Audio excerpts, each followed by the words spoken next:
Hello, my name is Martin Rabe from Giant Software, and you're listening to the Scene World podcast.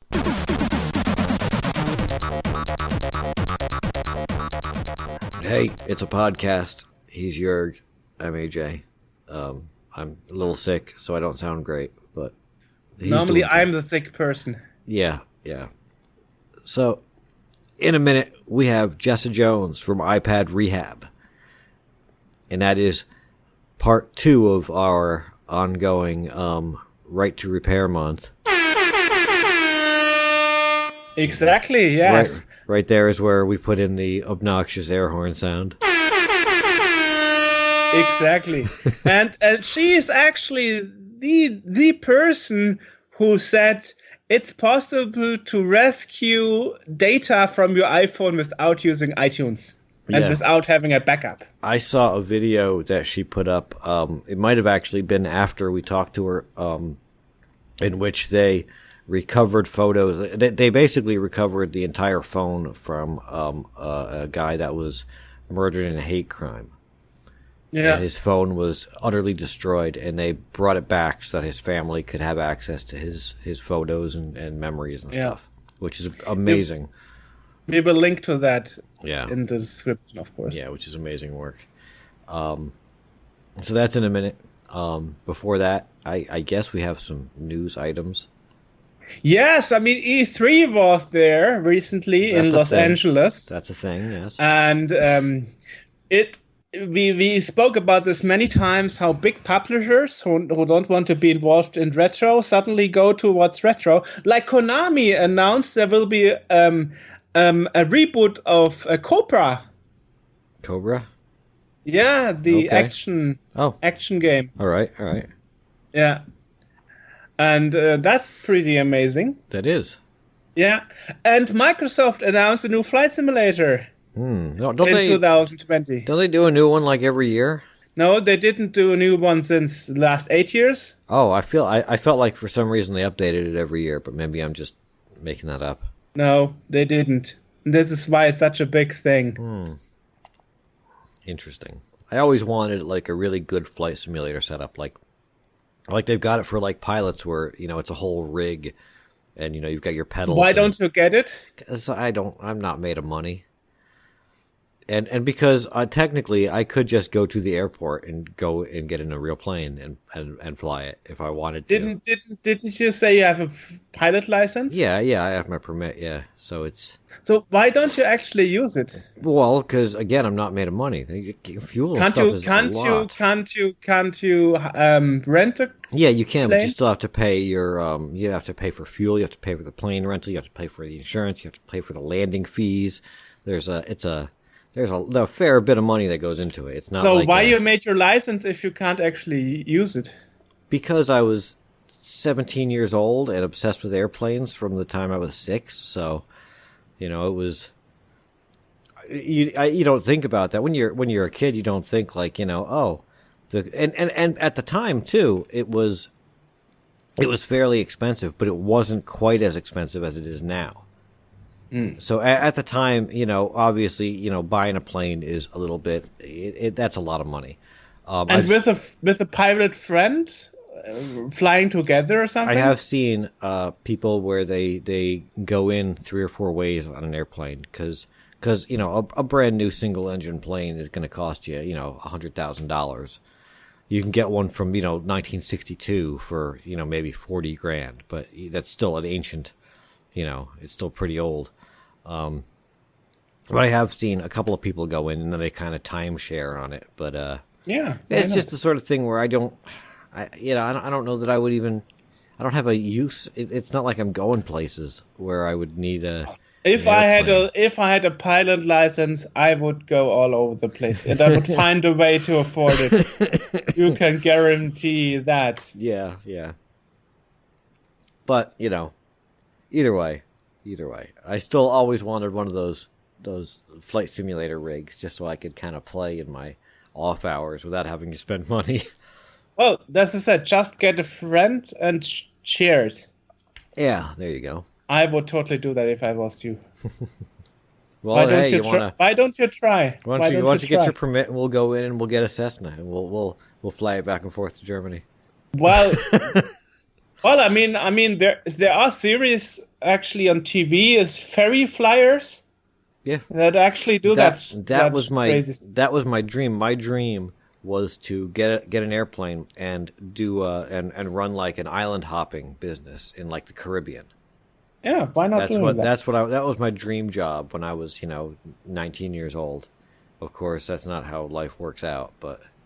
I think you still could do it if you at least borrow a plane or share a plane with a friend, and and at least be co-pilot, all that stuff. Yeah, absolutely. I don't understand why you give up so easily on such things. Yeah. I would totally try it.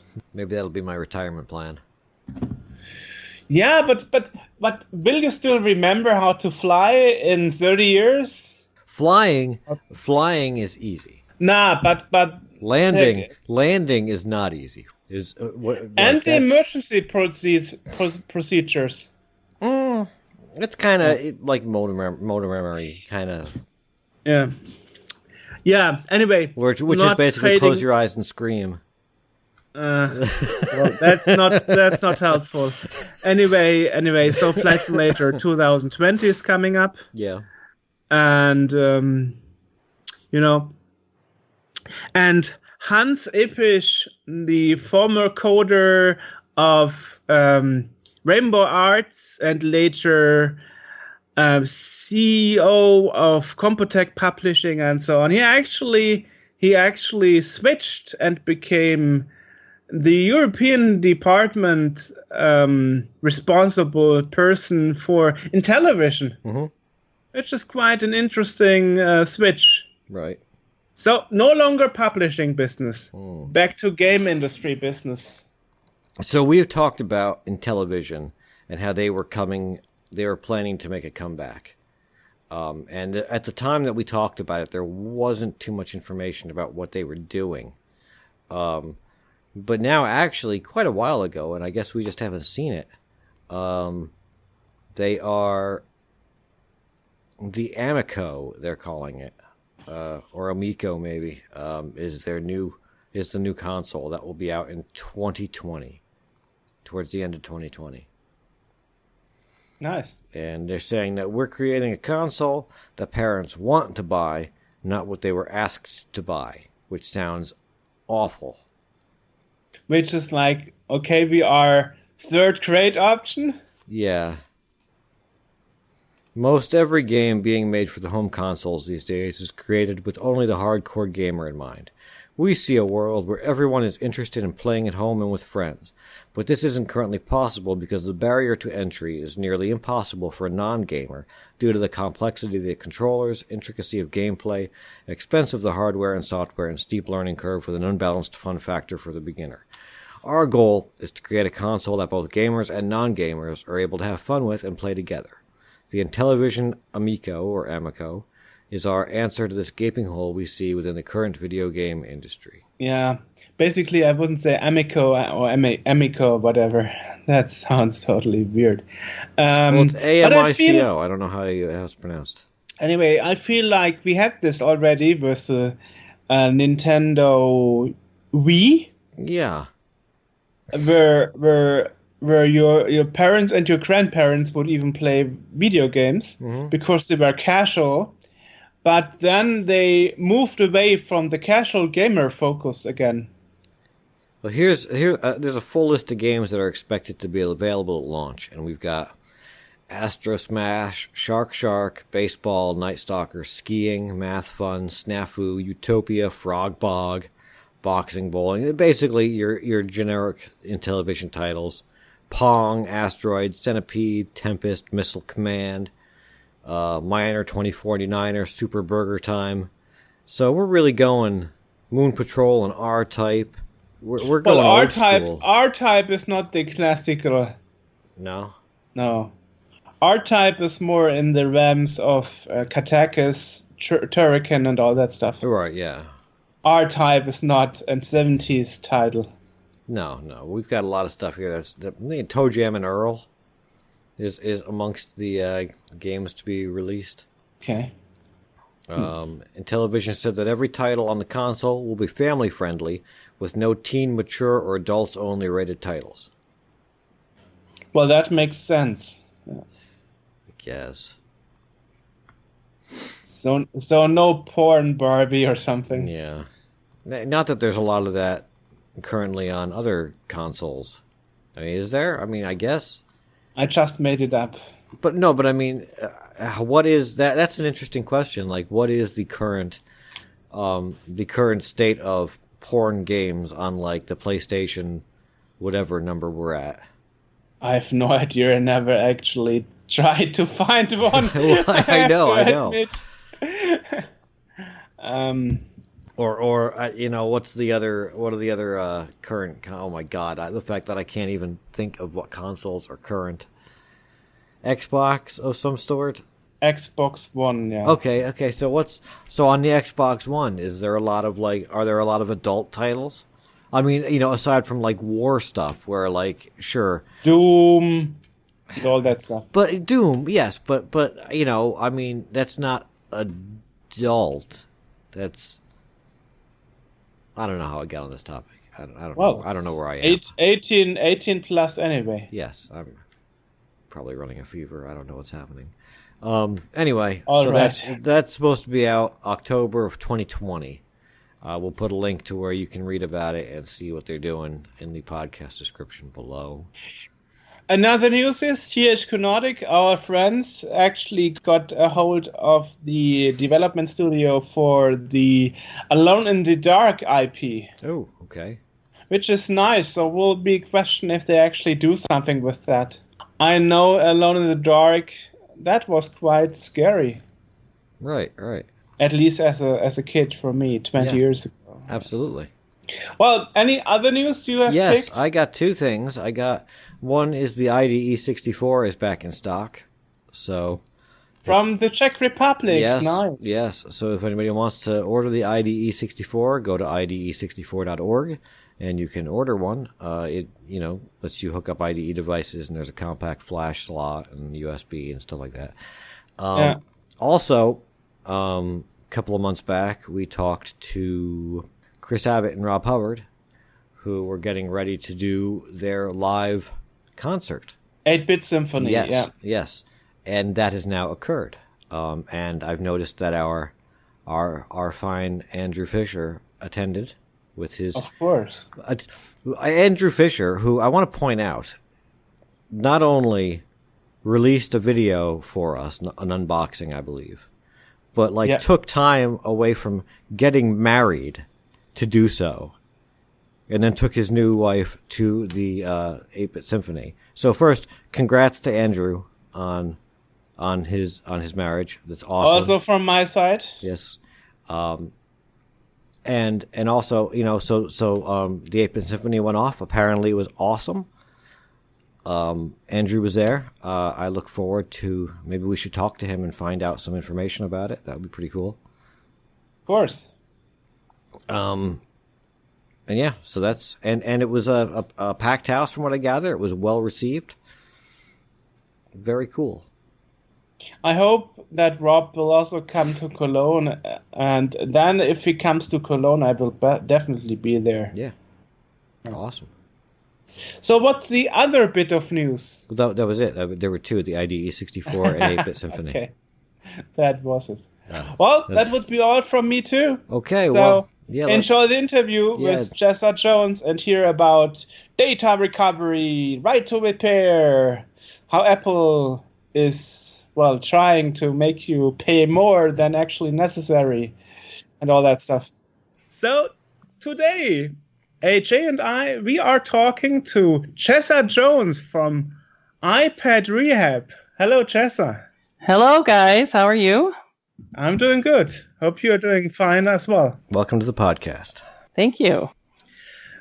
So, you are basically known for being that person that has a YouTube channel and is also repairing, as we can see in the background, iPads, iPhones, and so on. And you made yourself a name in doing recovery, data recovery from Yes. Apple devices, which Apple says isn't possible. And maybe we should start at the beginning, because I heard that the reason why you got into phone and tablets repair is actually that was a toilet accident involved.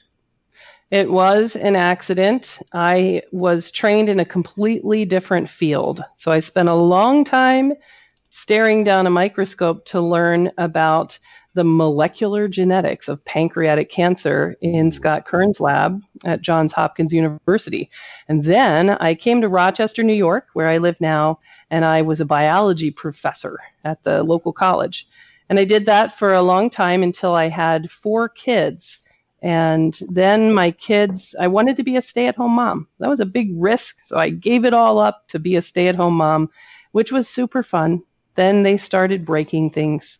And as my 4 children started to break more and more things, I learned to fix more and more things. Then one day I had twin 2-year-old daughters who flushed my iPhone 4S for me. And I asked them recently if it was on purpose, and they said, "Oh, yes." Wow. So I did not know that until about a week ago.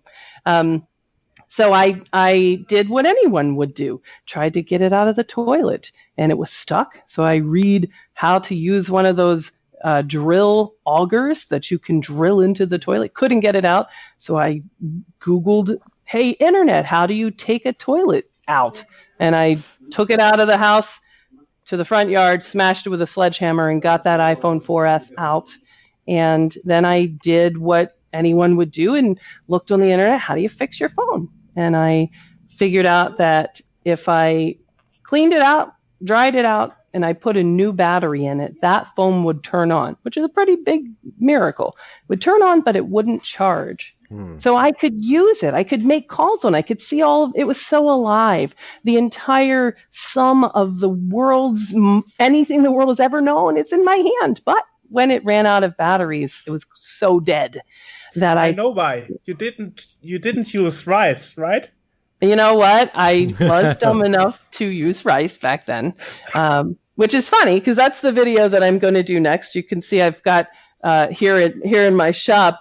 My next video is going to be to do some science. I've got a humidity meter, and I've got some rice, and I'm going to put it to the test. Which is better, rice or a box of lizards?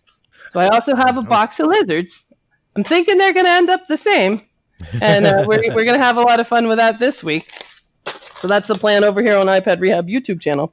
But my girls, they broke my 4S in the toilet. I dug it out, and then it really led to this relatively, at the time, new area of iPhone repair, which was micro soldering and actually fixing the logic board. So I had to learn how to use a multimeter and buy some equipment. And after you spend 18 hours a day staring down a microscope at iPhone boards, eventually you begin to see patterns and recognize that these things fail in signature patterns. You can find them and fix them. And that's the only way to get back your memories if you have not backed up your iPhone, is to get that phone to turn back on enough to enter your passcode in to decrypt the data and retrieve all of those pictures.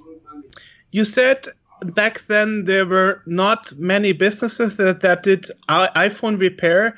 So that means like it was very successful at Apple saying only we can fix it. Nobody ever tried besides Apple themselves. I think there's a difference between what we call screws and glues and micro soldering. So back then, micro soldering was completely unheard of. But there was some amount of what we call screws and glues, general phone repair. That there was a culture, though. The culture was that you really shouldn't.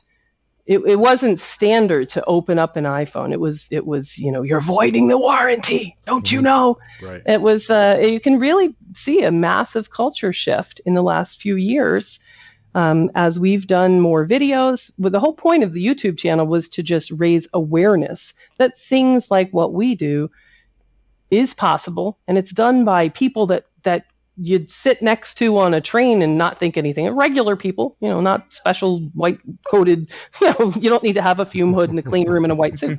It's just regular moms sitting around here, learning how to do this stuff. Well, you said that micro solding wasn't heard of back then pretty much, but there were other devices besides iPhones that would require micro solding, no?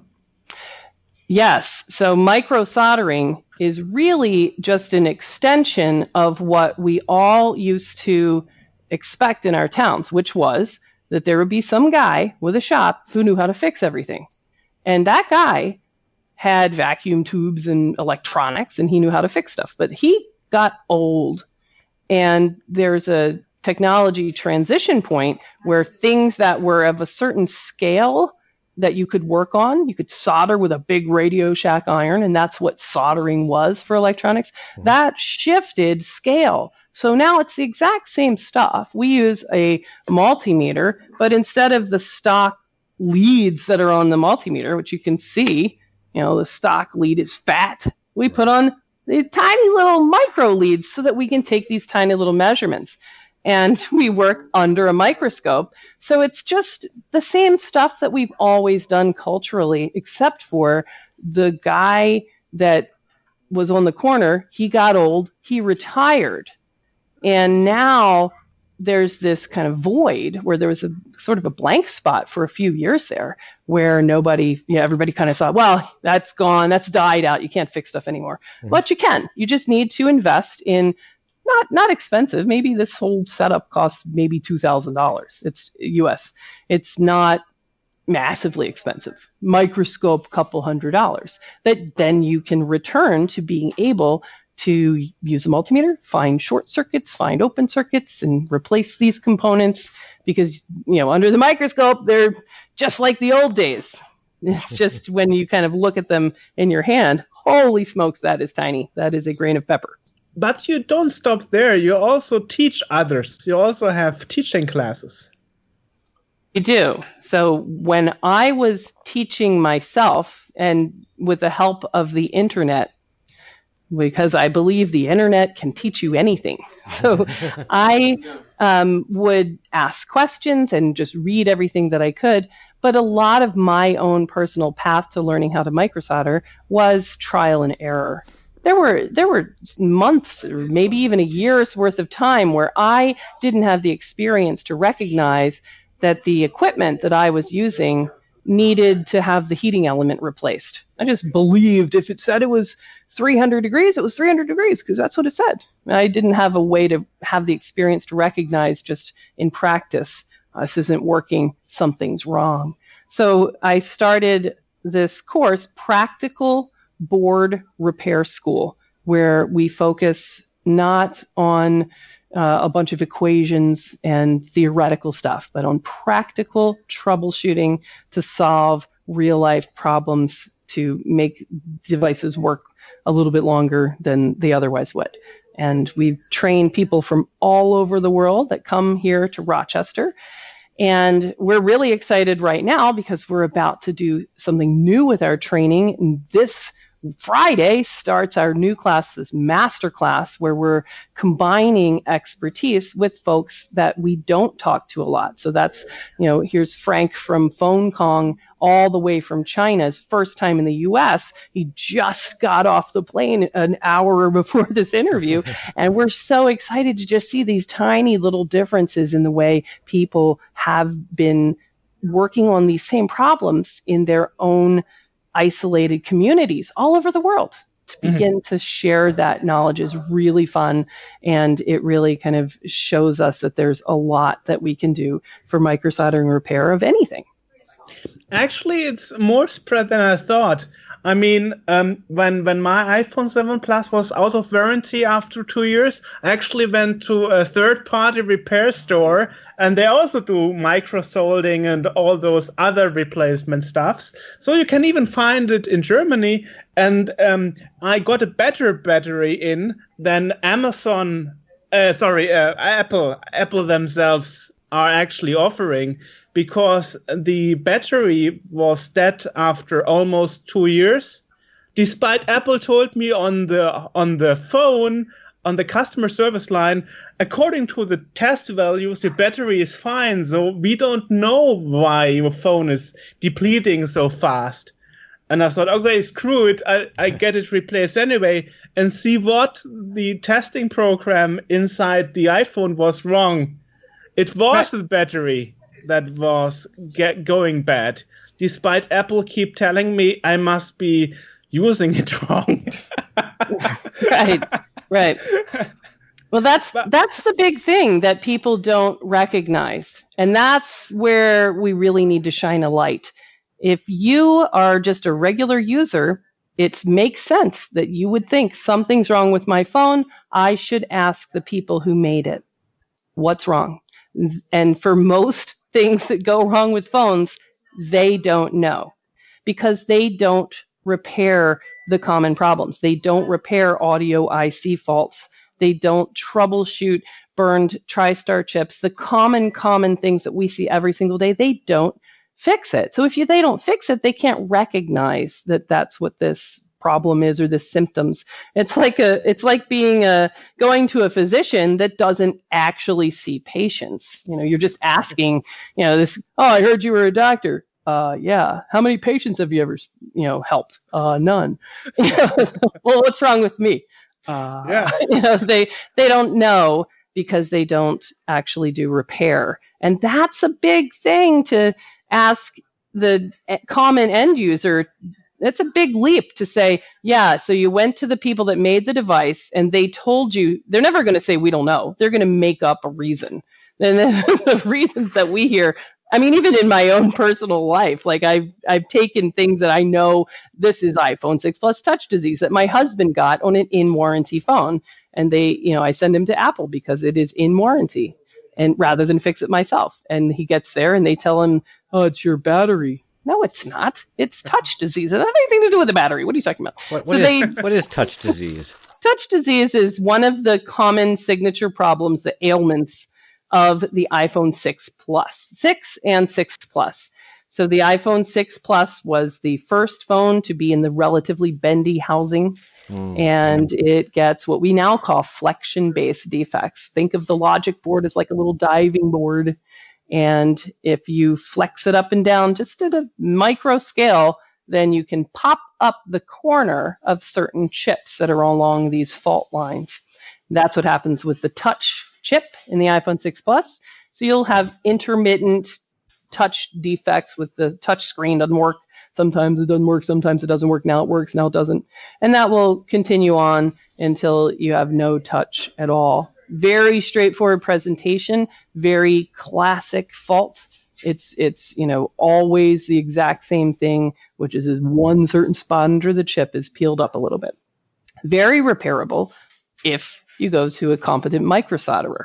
I also figured it's not only the problem to find a place where they repair it for you, but I also figured it's a problem to get the parts. For example, when my front was scratched up, I got I don't know if you can see it, I got a red front, yes, which is actually for an iPhone 7 Plus not available from Apple. So. Right. On the customs form, they wrote mobile phone flex cable, because if they wrote on the customs form what was really inside, German customs would have confiscated it, saying it was not. You would say counterfeit. It would be a counterfeit, a spare part.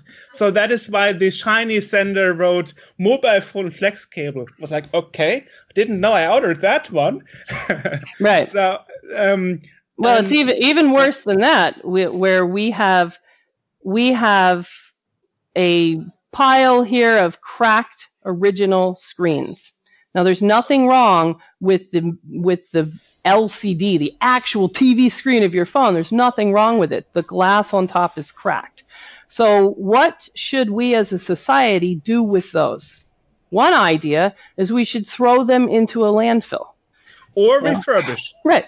And the other idea would be, well, there's the expensive part is fine, the actual LCD. Why don't we put some new glass on it and then it could be a screen again? And it would actually be the best screen that you could get for your iPhone because it's the original LCD compared to aftermarket LCDs at the time. And then if you ask who in the whole world would be the best at doing that job of refurbishing your original LCD, then I'd argue that the best people for that job would be people in China, because China is where the screen was made to begin with. So those guys are going to be very familiar with the techniques, the tools, the glues to actually do that job. So we sent a batch of our own, I own this, these are my original cracked LCDs where the screen itself was fine, but the glass was cracked. I mail it to China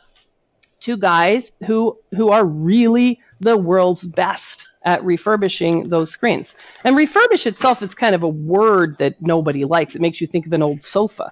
So you could say, you could swap that word out and say like they re-glass them or whatever you want to say, because it's a really fantastic thing that they're doing. They're making these LCDs turn back into beautiful screens that no one could recognize as not the original screen. It's been re-glassed. It's been recycled. It's been magicked back into an original iPhone screen, except that the glass has been replaced at some point.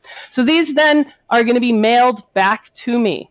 They're mailed back to me, and they have on them, on the little teeny little, get out your microscope piece of the screen here. I'll show you where it is right here. Right there. See, there's an Apple logo. That is smaller than a grain of rice, which I also have right here. So it's super tiny, but that Apple logo was put there by Apple. Why? To identify that this is an original Apple-made LCD. So Apple put the logo on there for the purpose of identifying it as an original LCD. So now when it comes back to me, these are mine that I have sent out to China that I'm now receiving back to me. My own property is at the border. The border agent says, these screens have an Apple logo on them. Yes, put there by Apple.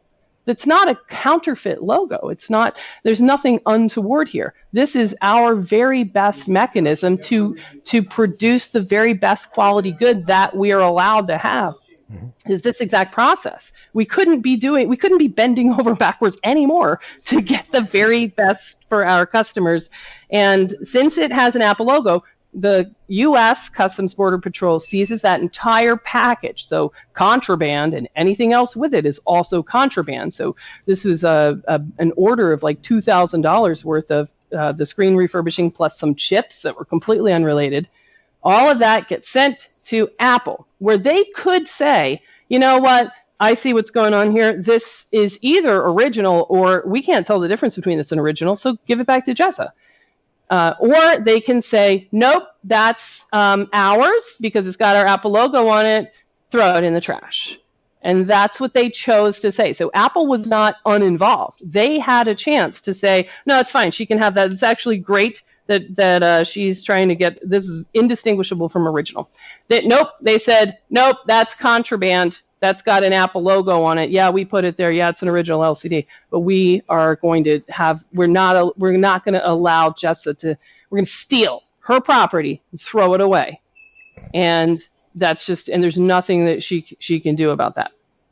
And that was really, really frustrating. And when I then ask around, hey, everybody else that I regularly see in the global repair community, how many of you guys have similarly had confiscations like this? Everyone, tens of thousands of dollars worth of confiscated, as close as we can get to original parts. And what are you allowed to have then? Oh, you're allowed to have the cheapest, crappiest knockoffs that have nothing to do with Apple. And therefore, they have no Apple logos because every part of them is 100% not Apple and never was Apple. They're completely invented, right? They're 100% aftermarket. But by law, it's not illegal to actually get your own stuff repaired. So I guess that's probably not 100% according to the law what Apple is doing. It's illegal to be in possession, of something with an Apple logo on it. Like, for example, to the letter of the law, this is illegal. Let me take my iPhone. I'm going to take Jessa's iPhone, and I'm going to open it up, and I'm going to take out the battery. I'm going to put in an aftermarket battery like you have in your phone. So now it's modified. It's no longer original. I have put in my phone. I own it. I'm putting in my aftermarket battery. Now I'm going to mail it to Frank in China. And I'm just going to say, hey, Frank, just put it in the mail back to me. Don't do anything else other than put it in the mail back to me. Comes back to me. That could be confiscated at the border because all iPhones have Apple logos on them. And this is no longer an original iPhone. I've modified it by changing the battery. Now they could, by the same law, they could confiscate that as that's contraband because you have something that is not original. They throw away my phone. That's really egregious, and that's the current status of these laws. Wow. Okay. I have to admit, when my phone was out of warranty, I only heard about all those complications afterwards when I saw your videos and Louis' videos, and I had no idea. I just looked on the internet. What's the cheapest place to get my glass front exchanged from a black to a red one, and my battery exchanged, and they were the only ones allowing the customer to bring his own parts. The others wouldn't allow it even. They would say, no, we want to use our own OEM replacement third-party stuff. So I was like, okay, no problem. I just heard about this issue afterwards. And on Sunday, we actually had an interview with Scotty Allen, who is known as the iPhone guy, who actually put an iPhone 6 together from parts from the China market. So the parts are available.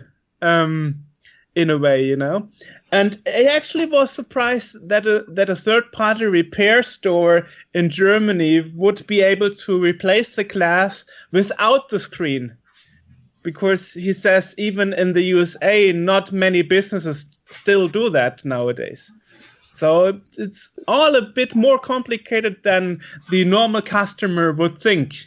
It definitely is, and if we just sort of took the topic of what goes into a screen, another really great thing to talk about, there's this idea that a screen is a screen. The public thinks a screen is a screen, and that's not true. So there's sort of a continuum between what you can get from Apple. If you went and got a screen replacement at Apple, you would get an original Apple screen that's gone through Apple quality control, and that screen would come with brand new original front camera, a brand new ear speaker, a brand new ambient light sensor, a brand new proximity sensor, and a brand new home button with a fingerprint sensor, because they, in their way of doing things, they don't allow their technicians to have the deep responsibility to transfer your front camera from your old screen to your new screen. That's just, let's eliminate that variable by kind of making their screens be one assembly with many, many new parts that you don't necessarily need to replace, but that's how they standardize repair. Now, if you go to the other end of that continuum, let's go to the very, very other end, and you'll be able to find someone out there who is able to find the cheapest, held together by spit and chewing gum screen that is completely aftermarket. The LCD has a little bit of a pink haze around it. It is going to fall apart the moment you toss it on your bed. It'll crack instantly. That screen itself, in its assembly and its construction and its price, is really, really different. So you have this entire continuum of different hybrid pieces. Let's say that there's 7 layers of what we think of as a screen. You could imagine all sorts of different hybrids that have mixtures of how much original and how much aftermarket and how much original, but it actually had it was a defect. So the original people threw it in the trash. It's a really broad field. And in the US, there were times where price has created different pressures. There was a time where it was incredibly difficult to get quality new LCDs, the TV of your screen. So you couldn't get them. They were really expensive. So what did people do? They learned how to refurbish. That in the US, the idea of taking the glass off and refurbishing the screen yourself, it's fairly specialized, but now there are some operations that do it pretty well, and there didn't used to be. There's a lot of people that try to do it in-house, and it's very specialized, and then there are people that do what I did, which is to send that stuff out to China or somewhere else where they do it regularly. So there's a whole biology of screen management and figuring out what the best screen is for you. It's not just as simple as a screen is a screen is a screen. So what do you actually do now? Did you decide to not tinker with the customs anymore and just do it yourself?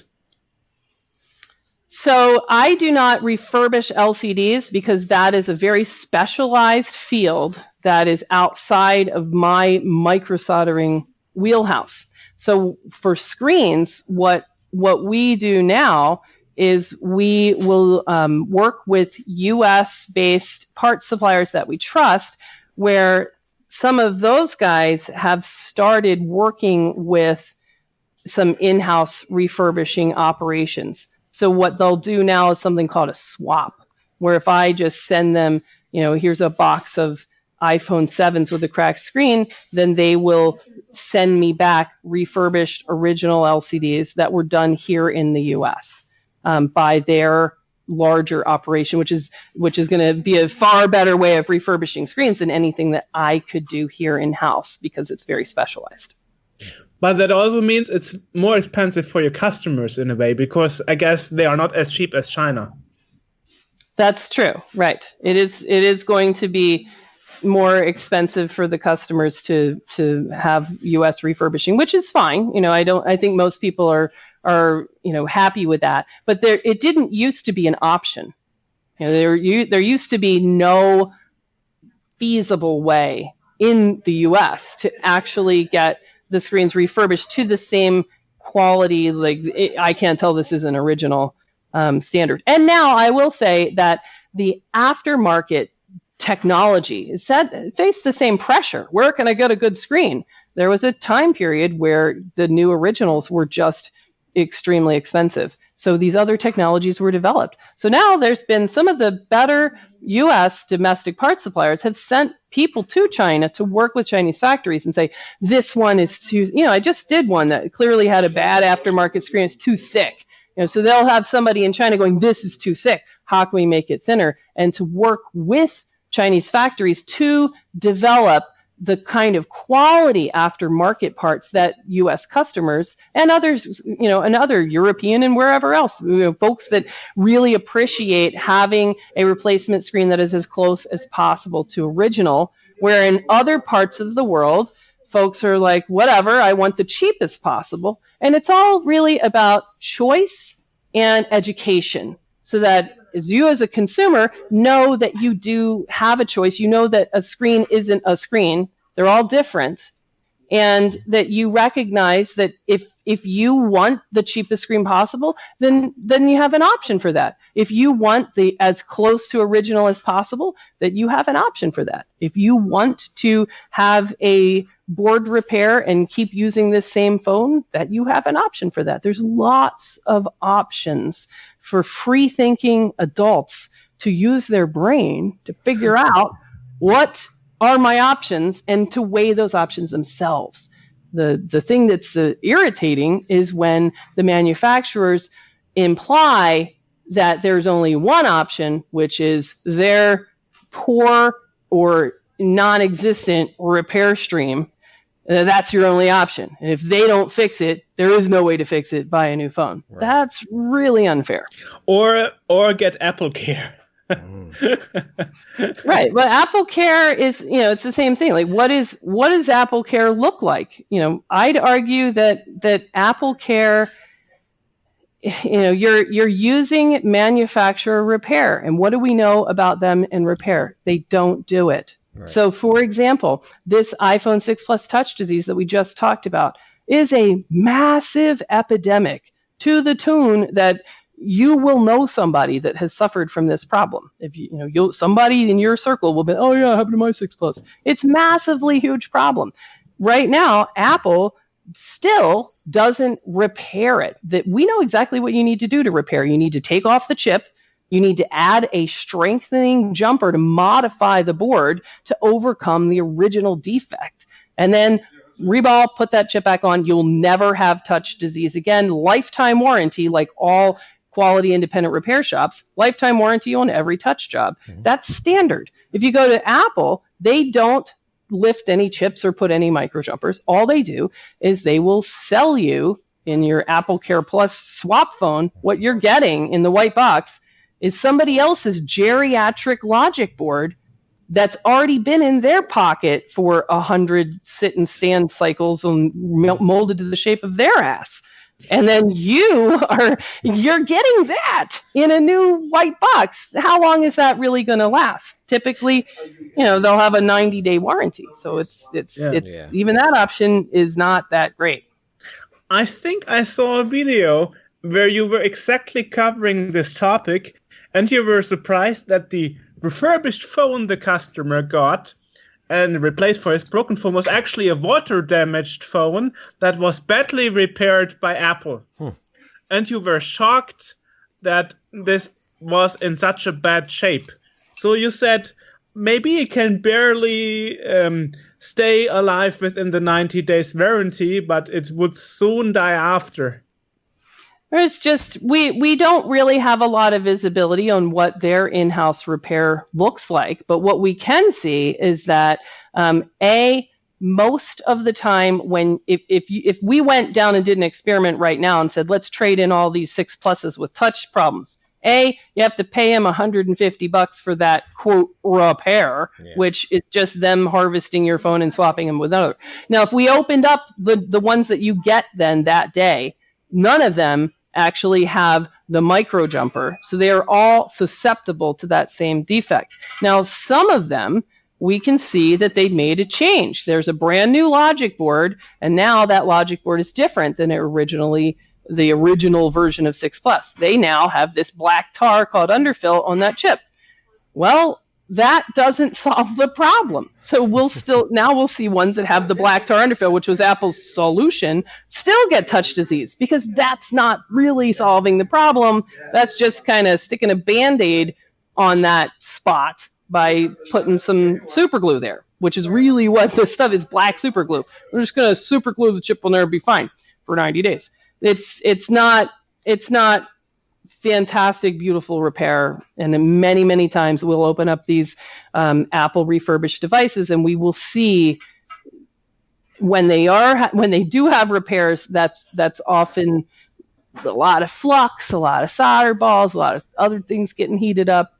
And it certainly doesn't, they would not be able to win a contest called who has the prettier repair product compared to independent repair. Which is surprising because Apple is a premium brand and you pay more than you do for Android phones. Right. That's their clever marketing shtick. And they've done a really good job with creating the impression that there's something special about an iPhone that makes it somehow, unacceptable for you to open it up with a screwdriver, which is ridiculous. I mean, no one would think twice about changing a battery on any other piece of electronics. Christmas morning, you have a screwdriver there so that you can put batteries and take batteries in and out. Phones are just batteries and things you plug into a logic board. They're not special. Right. A bunch of stay-at-home moms can learn how to fix them in their dining room. It's not and this some goes magical to thing. More than just that the phones too, because I'd see this. I like Apple. I've got an Apple laptop. I like the machines, but the newer ones, when you do open them up, it's glue and tape and stuff, and it's so it looks so nice on the outside, and then the inside is so inelegant how they're doing all this. It's kind of shocking almost. Yes, it is just cashing in on creating a brand that creates an impression that there's, white lab coats and fume hoods and, the hand of God will open your iPhone, when really the truth is that you have some software things that are really not great at picking up hardware devices. There is no such thing as a magical machine that can tell you that run diagnostics. There, like we did a fun experiment here one time during one of our trainings where, we will get Apple authorized providers will come to our training because they want to learn how to actually fix stuff, since they can't learn that at Apple authorized repair. So we'll have Apple authorized folks come in here with all of their, hey, let's look under the veil kind of things. And we've seen one of them had access to the Apple diagnostic software, and we had this horribly water damaged iPhone 5 that we had been fixing all day, clear and short. So the whole thing looked like it had been in a baby's diaper for about 6 months. We put it back together so it would turn on, and the Apple diagnostic software said, no problems detected. If your eyeballs look at it, you're like, this thing is barely hanging on by a thread. That's ridiculous. So they don't have experience, and they don't really have tools that are looking to detect these common faults, because they don't fix those faults. So they didn't build tools to test for them. It's completely, outside of their wheelhouse. Just like my iPhone problem, I was using it wrong. I was listening to music, and while I was listening to music, I could really see how the battery is depleting every second, from 100 to suddenly like 30, and so that was really shocking for me to hear on the phone, like from the Apple support, oh, it's fine, no problem, no worries. It's supposed to do that. Yeah. Well, I did recently. I mean, it's just institutionalized repair. And to be clear, there's nothing wrong with that. Like, I can totally see that some people in this world would want to say, yeah, I get it. I don't want, in my iPhone, I don't want to have to trust some person to source me a screen. I want the Apple screen. There's nothing wrong with that. That's one option, but it's not the only option, and we all don't think like that. Right. But what's funny, they're institutionalized. So I was, reading the news a week ago or so when the bad news came out about the right to repair in Canada, voted down.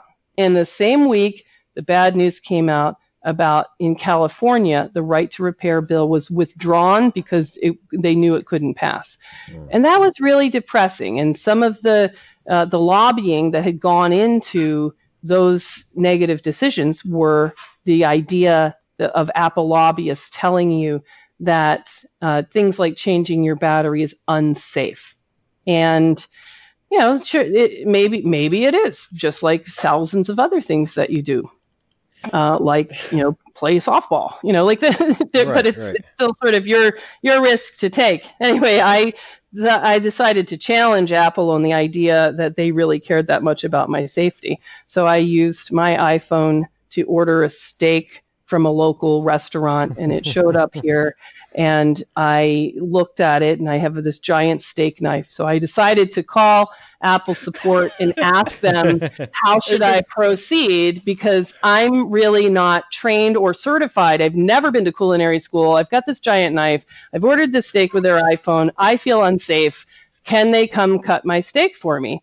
And I said this on Apple chat support, and she answered me. And guess what she said? I'm going to make you guess. Take a guess. Don't know. All right. She said, you need to make an appointment at the Apple store to cut my steak. Seriously. It's just like, it's just so canned. Oh yeah. I've captured all of this, and that's like, I plan to make a video about Apple tells me to go to the Apple store to cut my steak for safety. Like, it's just ridiculous. Like, she just wanted, she's got call times. You got to get this. This is clearly some person who's just joking around. Shut her up somehow. Make an appointment at the Apple store. Like, it's incredibly institutionalized, and it's and it's really maddening, and it's a frustrating process. And thank God that's not your only option, that you can just say, I'm choosing to just never deal with any of that. I can't trust those people, because it's just like any other large corporate entity. The worst thing in the world is to try to deal with customer service for a big corporation. If I could skip that on anything else, my phone service, my internet, I would love to go to the independent guy and just be able to talk to a person. Yeah. There's people out there that value that or prioritize that as well. Actually, it reminds me a lot, when you're talking about the safety aspect of it, how it's not safe to replace your batteries. It reminds me of a here in New Jersey, you're not allowed to pump your own gas. And, and the reasoning behind it is that it's not safe, and you might hurt yourself. Although every other state in the country, people are pumping their are people just bursting into flames everywhere else? Is this are we really that incompetent where we can't pump our own gas? But I mean, It's the same. Yeah, well.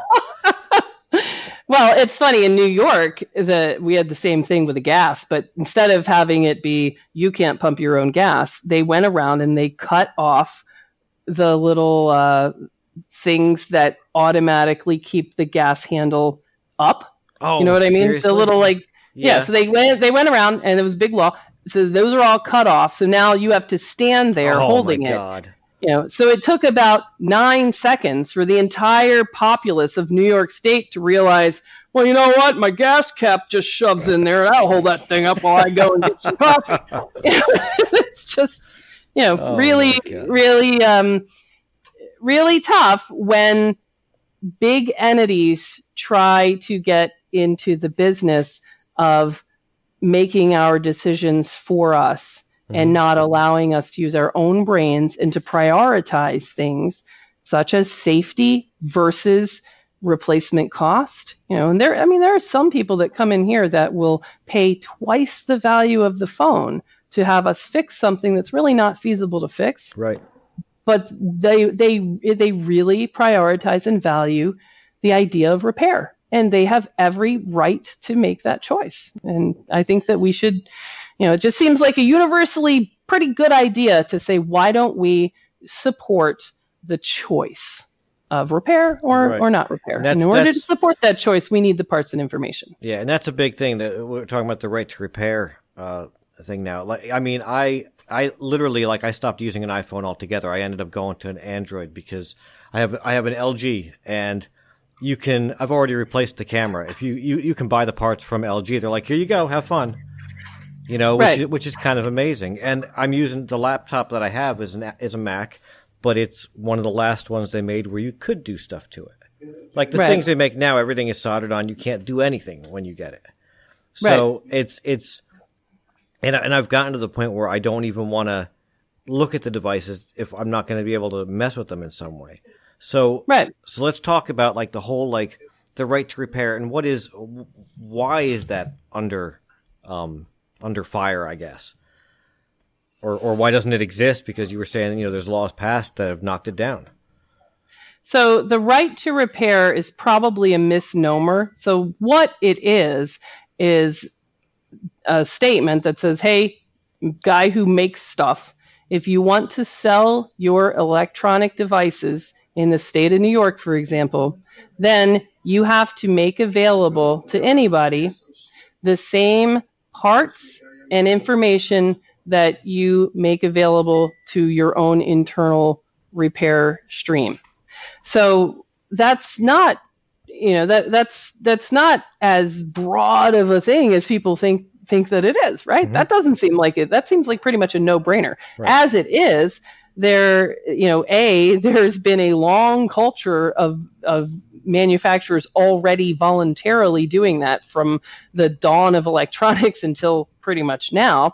Car manufacturers were compelled in the exact same way, and that has gone pretty well. And we all appreciate and have done pretty well as a society, where you now have the option to go to your independent mechanic rather than dealership repair only.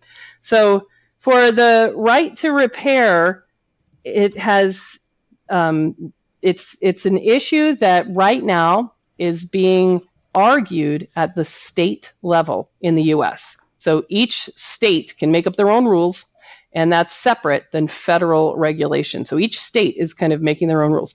So far, to my knowledge, these right to repair bills have never been voted down, as in, nope, we're not doing that, don't ever bring it up again. Instead, it's more that they fail to progress. So in order for a legislation at a state level, they only have a number of days on the calendar when they're in session in a year, and they have tons of good ideas.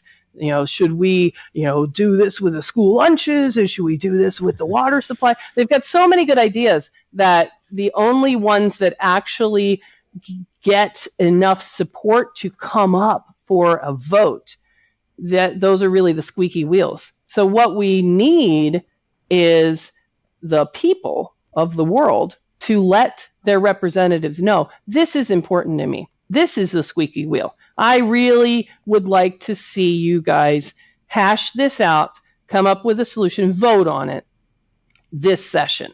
And so far that hasn't happened, because every small bit of grassroots, activism is pretty easily squashed by $1 billion budget of paid lobbyists to go and sit with these guys and tell them things like, well, you're going to have just kids are going to be burning their faces on these batteries every day. Things that are really untrue. How are they supposed to know that that's really not, that's overblown and not a real tangible risk? It's not different than any other thing that is considered generally safe and acceptable.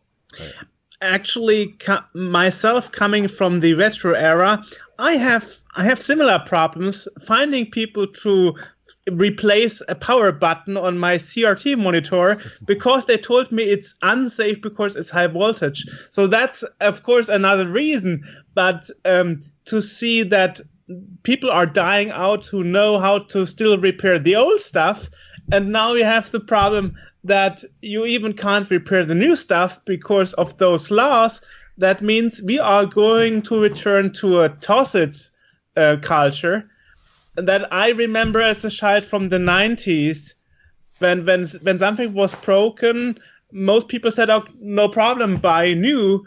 But now that we have this Pardon? Isn't that how it still is? I feel like we've been getting more and more towards that. Yeah, well, the problem is, if you are a person like me who has a Game Boy and all those other old stuff, they are getting pretty expensive, because in the 90s, the people throw them away, so now they are rare. You see the same starting with the original iPhone. If you want to have an original iPhone, good luck to find it at a good price. I've got a first generation iPad. It's been sitting in a room there. I can't do anything with it. So it's just... Yeah, just saying that finding somebody to repair something is always difficult. Yeah. So it shocks me that, because I thought for new devices it should be easier, because you have all this knowledge. But if you say companies like Apple try to avoid even getting your own parts back to make repair possible, that's really a tough thing. I think one of the worst, or one of the things that people should be aware of, is the story with the Beats headphones. So there was a guy once that came to my course who had made a nice living for himself and a few employees locally. And this was in, I believe it was New Jersey or Long Island, New York. And he fixed the Beats headphones for all the neighborhood kids. And it was in a big enough area that he saw a constant stream, to the point that he had hired specific employees to handle this volume. And he would go to a website that Beats had where you could buy speakers and the individual components that failed on these things. And he would open them up, and he knew how to solder the two wires and to fix these headphones. And then one day, Apple acquired Beats. And guess what they did the next day? They Shut down. They took that well-working, it didn't require any effort. It was an existing way to locate parts to solve a specific problem, to make these headphones for children to last longer. They said, can't have that, delete. And they completely just took that website down. They just hit the off switch. We don't want you to have the ability to fix those headphones, which is outrageous. These are kids. And they took away their ability to support this guy, his employees at the local level. He had to lay people off because Apple decided to turn off that website that he had been using to fix the neighborhood Beats for the neighborhood kids. That's why the right to repair stuff is important. I know that in here, we get requests all the time. Can you put this connector back on? Can you put this back together? And the answer is yes, but I won't be able to source a new one. So if you don't have the one that came off, it becomes not feasible for me to try to research. I don't have any way to just order another one. And there are all kinds of things that I would love to fix. We're fixers. We love to fix. Even the stuff that doesn't make sense to fix, we still get interested in it. Well, I don't know, maybe you can fix it. It's just a fun sport. It's a hobby. It's a sport. Can you fix this old piece of crap? And if there was a website where I could go, even for things that don't make sense, like a $30 coffee maker, if I could order the parts for it, I would still have people that would want me to fix it anyway, even if they had to pay me $50 to fix the $30 coffee maker, because many of us prioritize not throwing every goddamn thing away. And taking those parts from older phones that were broken on other ways. I mean, that is what nowadays happens if you go to retro repair. They just take two old devices that are broken and now make one thing that works again out of those two broken ones. Right. That is definitely a strategy. But the less common the devices that you're trying to fix. So when you're trying to fix $30 coffee maker, buying a new $30 coffee maker doesn't really, that's silly.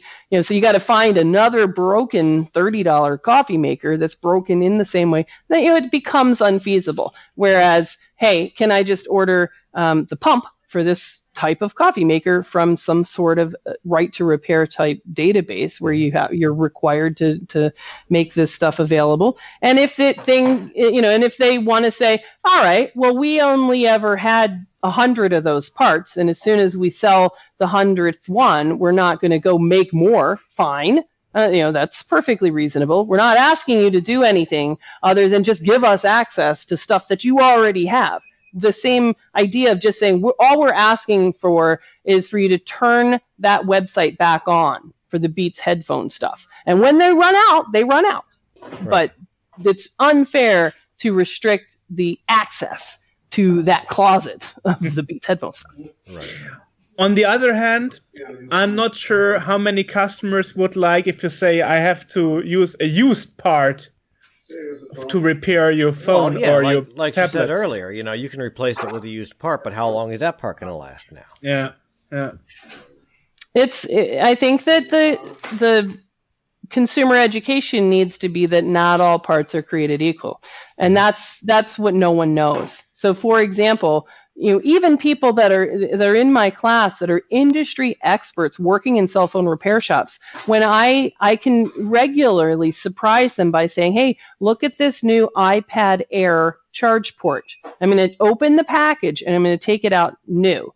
Now, this would be one that has come to us through our supply chain, which is very gray. It's sort of parallel supply chain. We don't really know where these things, originate, or how did we get these. So when we look at these, let's say iPad Air charge ports under the microscope, maybe two out of five will be so poorly constructed that the pins are barely making contact. Mm-hmm. And that's very similar to how the native ones are in the devices.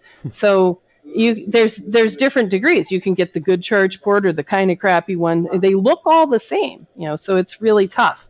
Even the ones that are OEM in the device are often hit or miss, so it's not all parts are identical to each other. And there's something that that not many people know, but for example, Scotty said on Sunday that even those ports and those devices you can connect on it, even them can have a firmware update. Now he was talking about the things like that. He was talking about the lightning to headphone or something, little cable, because it's got a little board inside the cable that the phone can.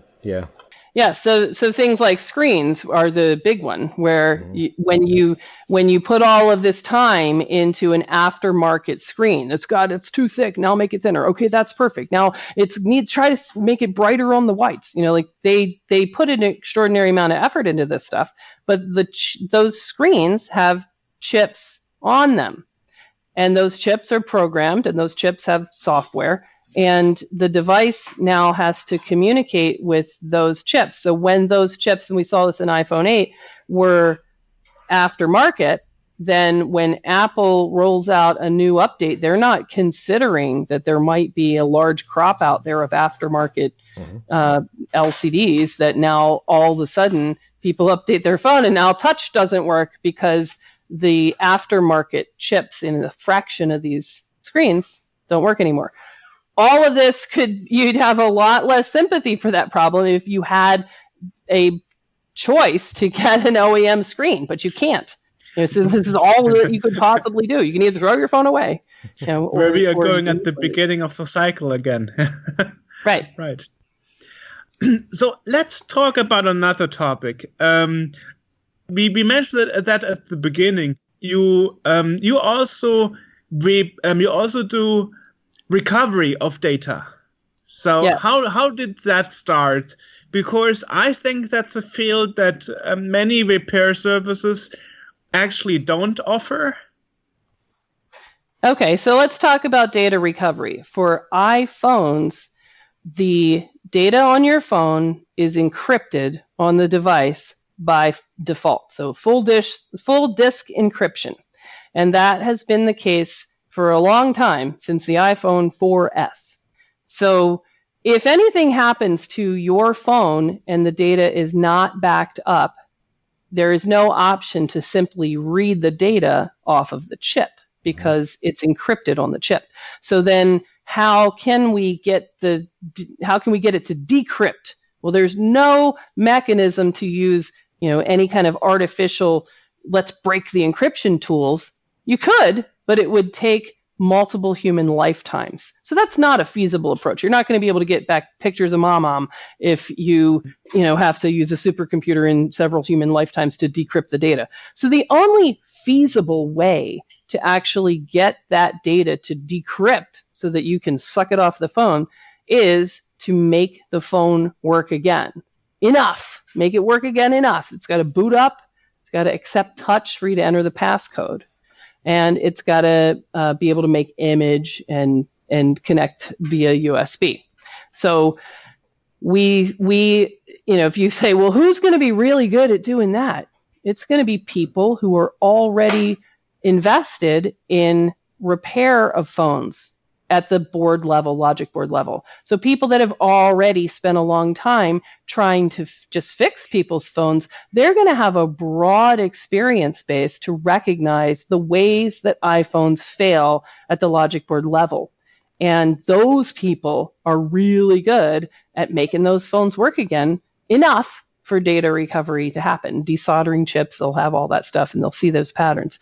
That's different than if you think about traditional and conventional data recovery. So guys that do forensic data recovery, digital data recovery with ones and zeros. So those guys are a different breed.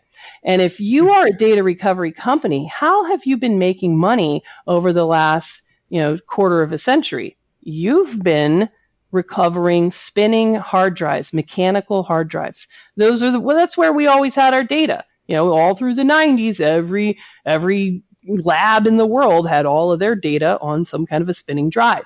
And sometimes they're not backed up. So they would stop working, and there would be this expertise that a data recovery company would have, which is, we know how to open up spinning hard drives and platter swap and do whatever else we need to do in order to get those to work again. Well, that's not where the world's data is anymore. That's kind of gone to the wayside. So now all those guys in these well-established, well-known data recovery businesses are having to deal with the fact that a lot of the world's data are trapped on iPhones and now modern Android devices that also now all have full disk encryption. So these guys are having to get into the business. Well, we got to learn how to fix up some phones. And it's really kind of outside their expertise. It's very specialized, and it takes a ton of experience to just start seeing patterns. And so it kind of creates this weird thing where the best people in the world at iPhone data recovery are going to be your smaller mom and pop shops that have been doing microsoldering for a long time. They're going to outperform the big, $10,000 guys just because of that reason. And it's not even the phone. I've read that on SSDs nowadays, that's also a similar problem because they also use encryption technologies. Right. So SSDs are, again, that's where the rest of the world's data is. And those are not something that you can take into a clean room and put on your white suit and open up. That's not how they fail. Right. So I think the data recovery guys are really scrambling a little bit to move into these sort of modern ways of handling, my data's gone. Well, you got to learn how to fix an iPhone. That's how that works.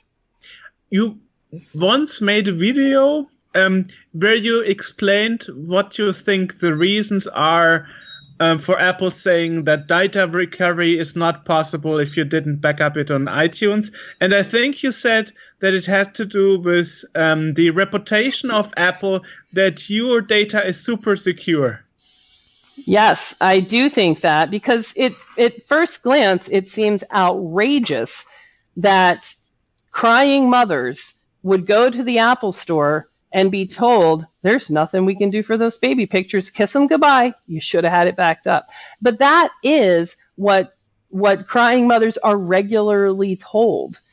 Or when they're not told they're out of luck, they're told, well, if you have to, you can go to one of the $2,000 to $10,000 big data guys, which again aren't really their best option for data recovery of those same pictures. So why would Apple do that? And the reason that the only thing that makes sense to me is from my own experience, when I first started fixing devices, I looked for ones that were broken on eBay, and I would find, and I could buy that your iPad, I bet you right now that iPad first generation that's sitting behind you, I would make a bet with you that it does not have a passcode. Does it? Nope. Yeah, because we didn't have passcodes. No first generation iPad has a passcode on it. And it was, your Kindle doesn't have a passcode on it right now. If you leave your Kindle here on my desk, I can see what have you been reading? And I can see your books, right? Yes. It doesn't occur to us to protect that information. You can't see what I'm reading. I'm going to put a passcode. So there was this time where we have all forgotten, but it was common to not have a passcode on your iPad and then also not on your phone. So we were taking pictures and we were writing notes that maybe we don't want everybody to see. We had some apps, we were doing some searches maybe we don't want everybody to know about. And those, from my own experience, when I first started learning how to do board repair, I was looking for devices to buy that were broken, and I would buy them on eBay or Craigslist in volume from guys that had collected tons of these. And then I would start fixing them. And part of what was so captivating about my original journey was that when I was buying these things on eBay, it was like I was buying an old diary from from an ancient time. And you would be like, once you got it working, you would be like, oh, this is really interesting to see the life and times of this historic person that I'll never know. And there was one I can remember kind of getting it to turn back on. And what I'm doing is deleting all the data and then selling them refurbished. This was way back when. But I remember one I got it to turn back on, and there was nothing on it other than about a dozen photos. And they were all 12 photos of a newborn baby at the hospital, like brand new, like on the scale, like the very first picture ever taken.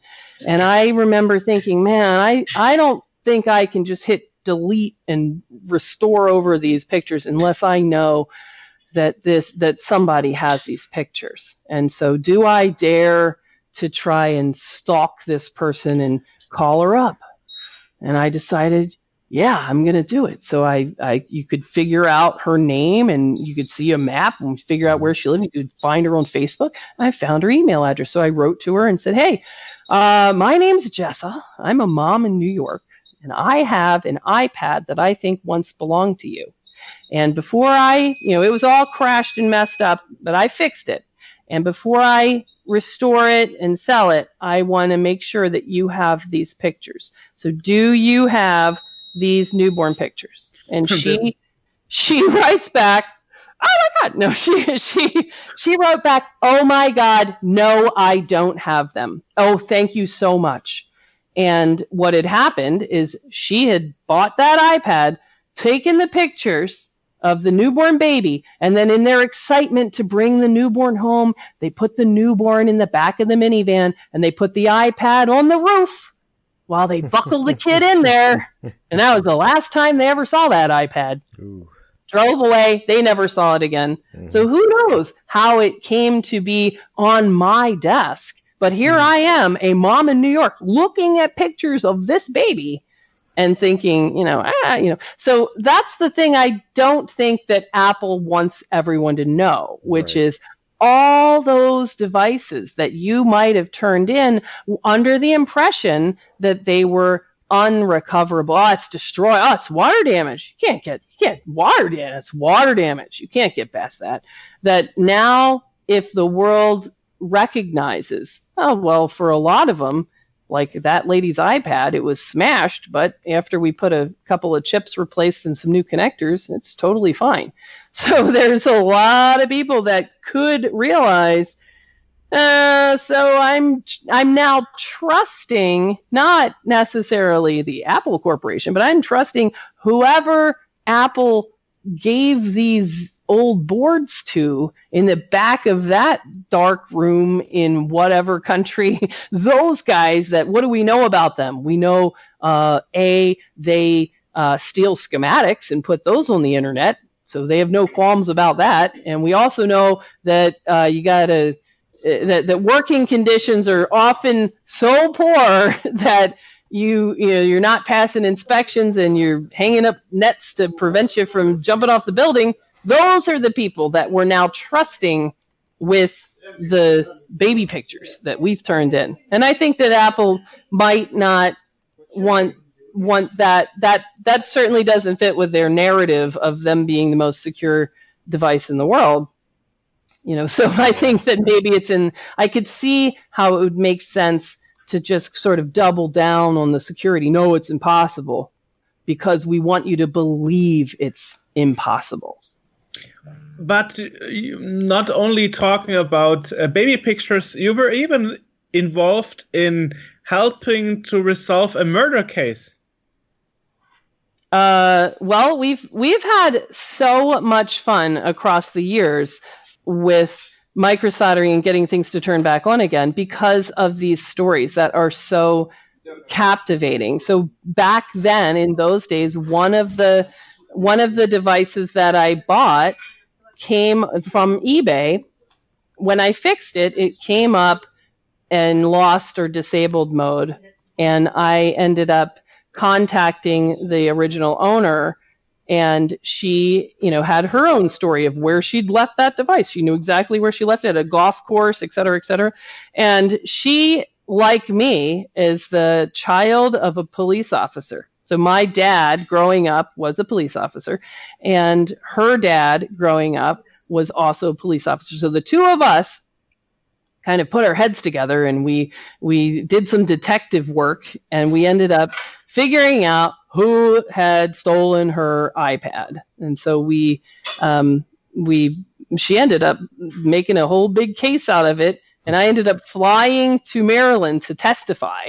That just something as simple as this condition, for this guy to have listed it in this way, he had to have seen the lost disabled message, et cetera, et cetera. It was a very fun and cool story to help her out. It's been a really fun career, tons and tons of great connections, and it's just unbelievable. Like the guy behind me right here on this iPhone 4S was at the bottom of a lake 10 years ago, and the guy had it in his nightstand, and then he just saw us on the news and he sent it in, and that thing is still on iOS 4.3, and it's just really cool that all of the baby pictures on that kid is now in middle school. It's really really fun. Lots of great stories, lots of great people, and I that's what I really like about this industry.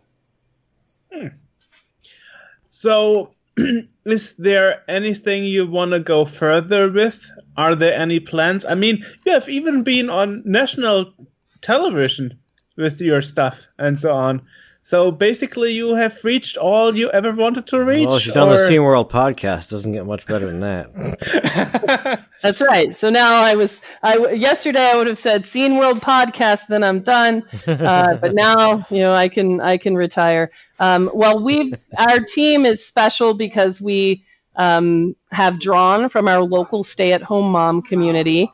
So we have, one of our moms, Jean, is retiring, and so we're, had to look around, and we found a new local mom to train, and we really kind of like showing that anybody can learn how to do microsoldering and board repair. It continues to be tons and tons of fun, and we really love the idea that every town in the world should be able to support one fix-it shop where you can use these tools to fix anything that's really, really tiny. And all it takes is doing it for a long time and coming out to training and figuring out how to microsolder. Very fun. Actually, as you said, retiring mom, I think I've read somewhere that you said that you think women are even better in a way in board repair than men. I don't remember what your reason was, actually. What the reason was. I think that one of the things that I notice as I train students is that iPhone board repair, so the repairing an iPhone logic board, is really different than something like repairing a MacBook. So I call it dogs and cats. iPhones are cats and MacBooks are dogs. And the way you treat a dog and a cat is different, right? So for a cat, when you're working on an iPhone, you have to be very gentle. It doesn't like you to touch it in certain ways. You have to be very delicate. And I think that sort of in general, women are often well suited to a task that requires you to be very detailed, very patient, and to apply an appropriate amount of force at times, but other times be very gentle. And if those qualities really sound a whole lot like you're talking about a mom, right? You got to be gentle at times, other times very forceful. You've got to listen to the board, let it talk to you. You got to ask it questions. You got to listen. You got to be patient. Because those are all sort of the qualities that you statistically find that women have. So they tend to be really good at board repair once you can get them to consider it as something they might be interested in than they usually are. I actually have to admit, I never thought about that. I'm this kind of guy. I have something broken. I give it to somebody. I'm waiting for this person to fix it, and then I'm paying my money and I'm happy.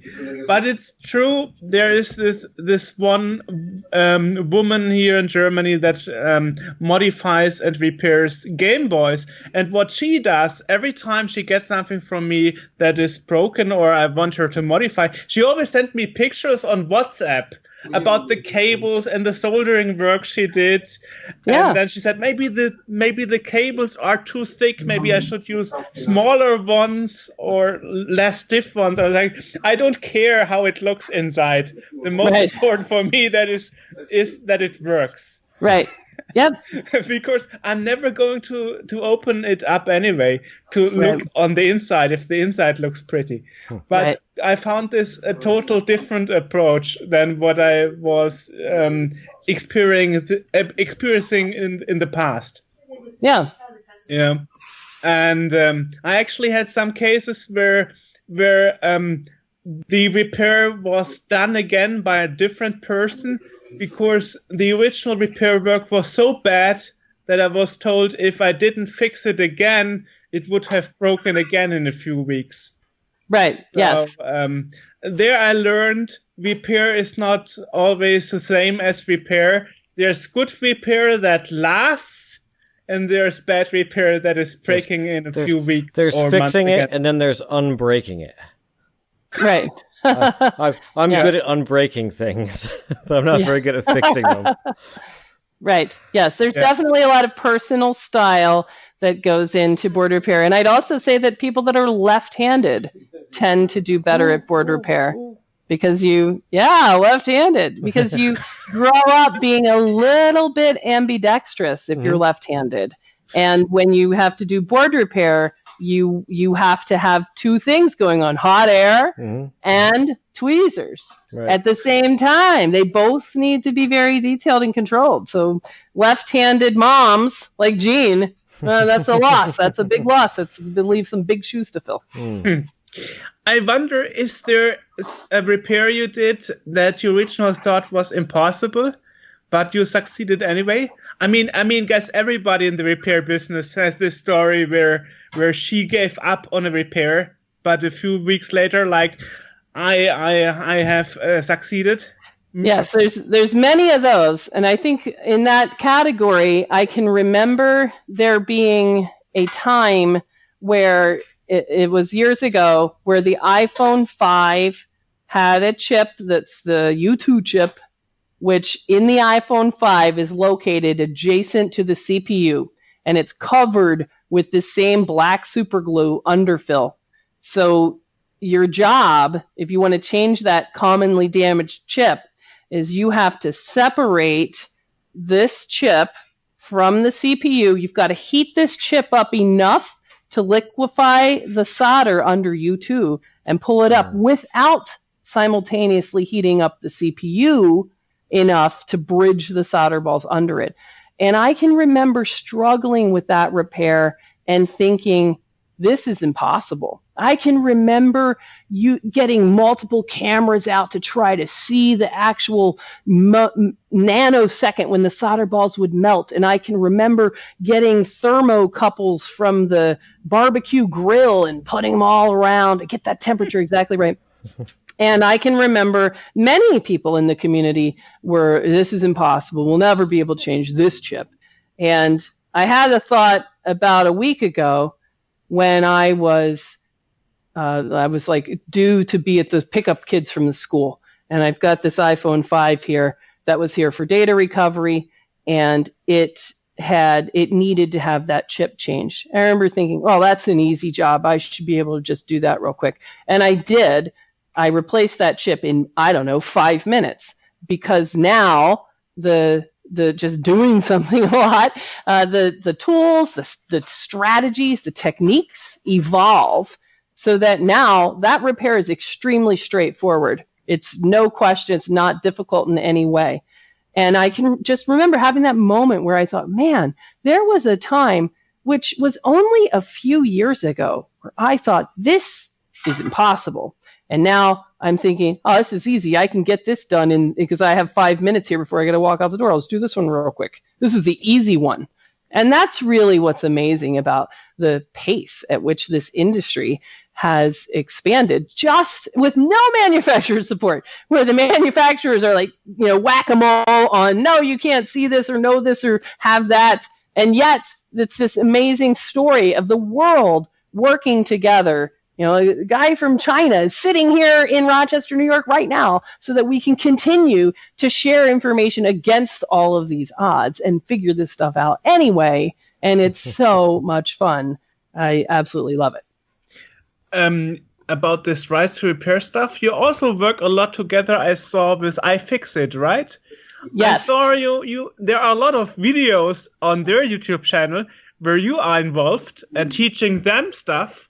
Yep. Or having classes. Yep. So iFixit are fantastic people. So kind of going out there and meeting them personally. Not from Kyle and Luke all the way down the entire organization. Everyone that I've met there at iFixit has the spirit of a repair person that's there because they care about repair. So their entire organization, their entire enterprise is fantastic. And they certainly helped me when I was a beginner. When that first toilet phone, the first place that I went, well, how do you fix a wet phone? iFixit.com. And I asked, I just asked, how do you change the charge port? Where do I get another one? And the folks there that take the time to volunteer and answer those questions, especially Mike Tyron, who is Old Turkey on their forum, he answers questions every single day, as well as Richard Meyer and a couple of other guys that are just really devoted to helping people figure out where to start on these kinds of projects. And that is so in opposition to the community at the Apple Support Community Forum, where the same thing, a user forum where there's these user gurus that say, do not try to fix it, don't even think about opening it up. So it's very interesting how these two different groups that live online are so fundamentally different because of the people that they attract. So Old Turkey over there, I got a chance to meet him, which was really, really fun at an iFixit conference a few years ago. And those guys there are absolutely fantastic. And I believe doing anything we can to support Kyle and his gang at iFixit with their parts and forum and everything is fantastic over there. Interesting. We will talk to them in June. I'm really looking forward to that. Yeah. Mentioning forum, I saw one of your recent videos. Actually, you were telling the story of being banned on the Apple forum because you were telling people what they can do when they have a water-damaged phone and other stuff. I thought this pretty shocking. And then you registered yourself a new account and got banned again after 2 hours or something. Oh yes, I mean, it's funny that I have been irritated by the bullies at the Apple Support Community Forum starting in 2016 when Error 53 was a thing. So Error 53 hit iPhones where if you had ever replaced the home button for any reason, years in the past maybe, you're walking around, you update your phone, boom, Error 53 because you are not in possession of your original home button. So I can remember going to the Apple Support Community Forum to ask around, like, what's up with Error 53? And was met by a wall of bullies. It's your fault. Whoa. People don't have the right to choose to have a black home button on a white phone. Why not? and it was really egregious. It turned into a giant fight where any voice of independent repair that suggested anything, opening up your phone to look inside, was just considered an attack on Apple itself. So I was banned for doing nothing other than making diplomatic answers to people's real life questions. Same as I would answer at ifixit.com, and same as I would answer in person here at the shop, and same as I would tell my own mom and dad, real answers to real iPhone problems. And that they could not tolerate that. And so the culture over there is absolutely disgusting, where there are a handful of elite users that spend all their time there, and they have the ability to flag other people's responses. And then the Apple moderator, who's an Apple employee, will then always choose to delete any flagged response. So these guys kind of have this power to change and shape the narrative of what Apple Support Community Forum is. And the reason why, who cares? This is a stupid forum. Just how about this? Don't ever go there again. But the problem is that if you were to Google, something like your iPhone 7 or 7 Plus rapid battery drain, if you Google problems like that, they're going to lead to the Apple Support Community Forum, because they appear to be, they are the manufacturer. It's the manufacturer's place to chat about problems. So if you Google that, what's going to happen is you'll see results that are all, try this software that doesn't work, try this other thing that doesn't work, read this blog that doesn't make sense. So you're looking for, but what does Apple have to say? And so when you see that search result that says Apple Support Community Forum, and you see a question, I have an iPhone 7 Plus, the battery drains really fast. What could be wrong? Jessa says, well, you should, it could be several things, and we'll walk through each one of them. Do you use original chargers, et cetera? Let's have a chat about it. And then I would recommend that you go to an independent repair provider who can change your battery, change your charge port, and if necessary, change your TriStar chip, which are the three most likely causes. Now, if you go to the Apple Store, they can only do one of those, which is change your battery, which they won't even be willing to do that in your case, right? Like if you have this battery's bad. Well, if they don't recognize it as bad, they're not going to, sometimes they're not going to change it anyway, even when that's the problem. So as the software said, it's fine, so it's fine. So therefore, it's fine. And we're not willing to say, well, let's just see what happens if we put a new one in. It's outside their institutionalized repair format, which there's nothing wrong with that, other than the fact that don't we all have the choice, the right to choice in what we want to do with these devices. So at Apple Support Community Forum, my answer that said, hey, it could be these most common three things. Let's walk through these. And by the way, if you want to address anything other than bad battery, you're going to need to go to an independent repair shop, because Apple will not change your charge port. They can't. And they will not, they certainly will not do microsoldering to change your TriStar chip if that's the problem. Delete. That is offensive, Jessa. You are spreading questionable advice. So we're going to delete your answer due to questionable advice. Well, how could I'm it's not questionable based on this experience. You can argue with them. You can suggest, you can try to be diplomatic. It doesn't matter. They will delete, not just me, but any reasonable voice of independent repair that gets on their radar screen is censored from that forum. And what it leaves is the only thing left for you to see on there would be, have you tried restoring your software? That's not going to solve a battery hardware issue. No, yes, I have. Okay, then you got to go to the Apple Store where they will diagnose your phone. No, they won't. It's just useless advice. Have you tried rebooting it? Have you tried turning it off and on? Well, buy a new phone then. That's all you can do. Interestingly, I think now hearing more about it, any other company would have received a shitstorm doing the same things that Apple do. Mm-hmm. But Apple can get away with it.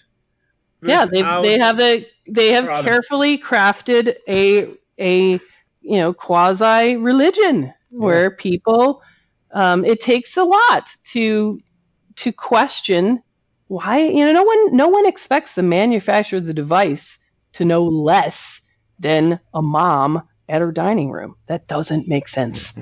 But it takes a lot to make people realize, okay, well, that's the way it is.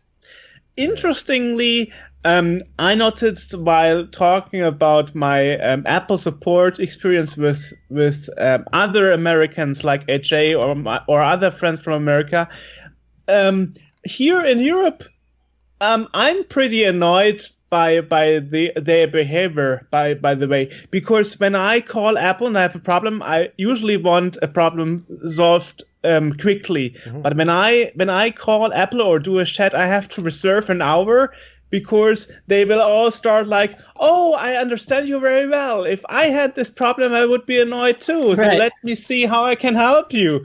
And I'm like, oh my God, I'm spending 10 minutes to hear they are feeling with me.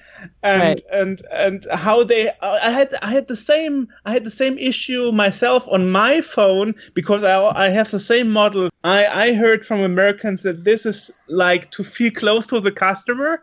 But on the other side, the solutions they are giving me are so bad that it doesn't help me, even if they were nice and acting like my friends. I had an issue with my laptop. I was putting an SSD into my current machine, and when I went to put the thing in, I installed the last version of macOS that I have on a DVD that I can actually put on there. And then I went to upgrade, and it's telling me log into your iPhone, your iTunes account. So I tried to do that, and it's like, okay, now we want you to enter the code that we sent to your other Apple device.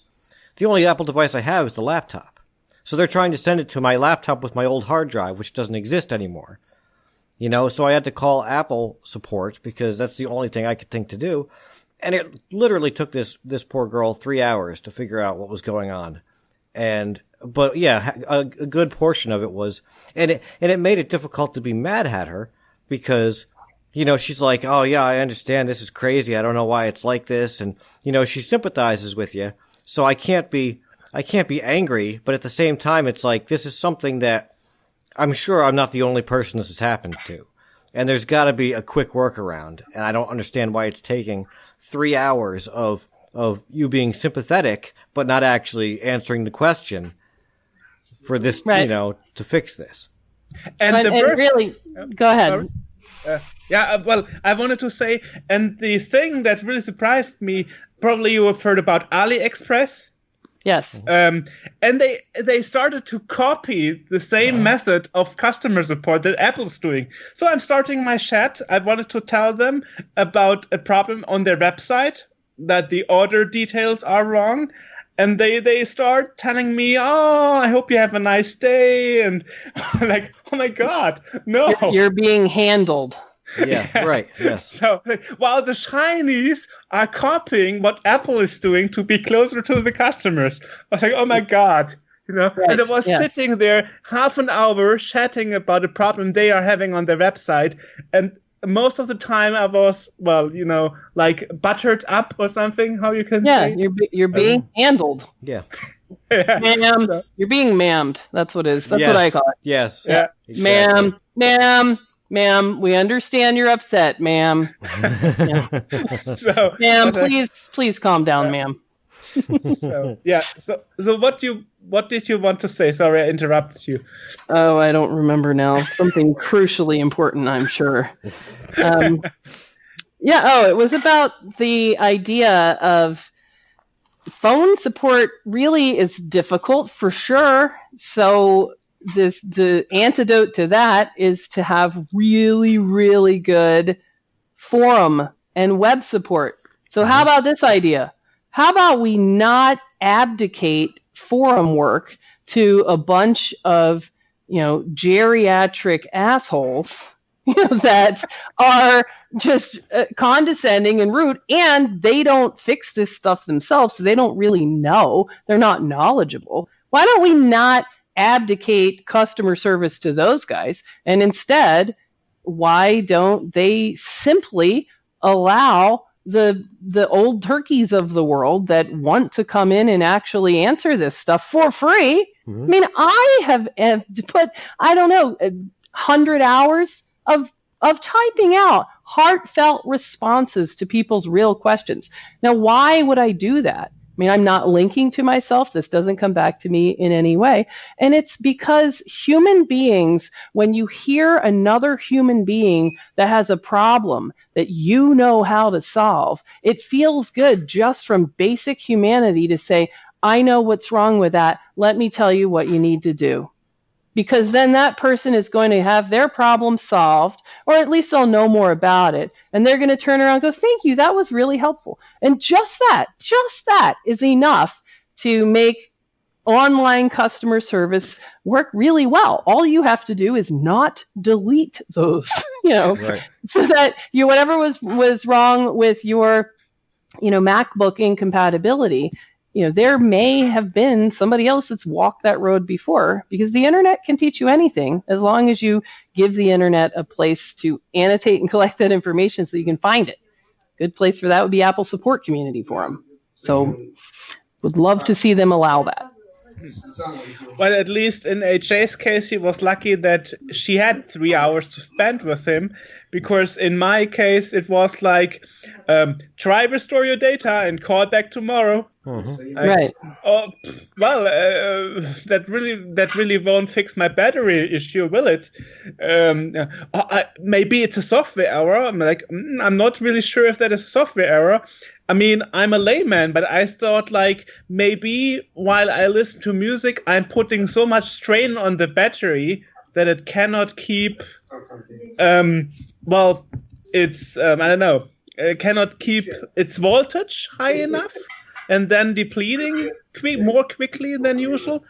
All of that is a perfectly reasonable idea, where probably it would be better to say something like, maybe there's a partial short circuit, an inappropriate path to ground somewhere in speaker audio. So therefore, everything's fine until I start to play music. Then it's like I've got a hose with a leak in it, even though it's a really tiny leak, that it still works, but I'm losing blood. I'm bleeding out of that little tiny hole. Very reasonable, perfectly reasonable thinking.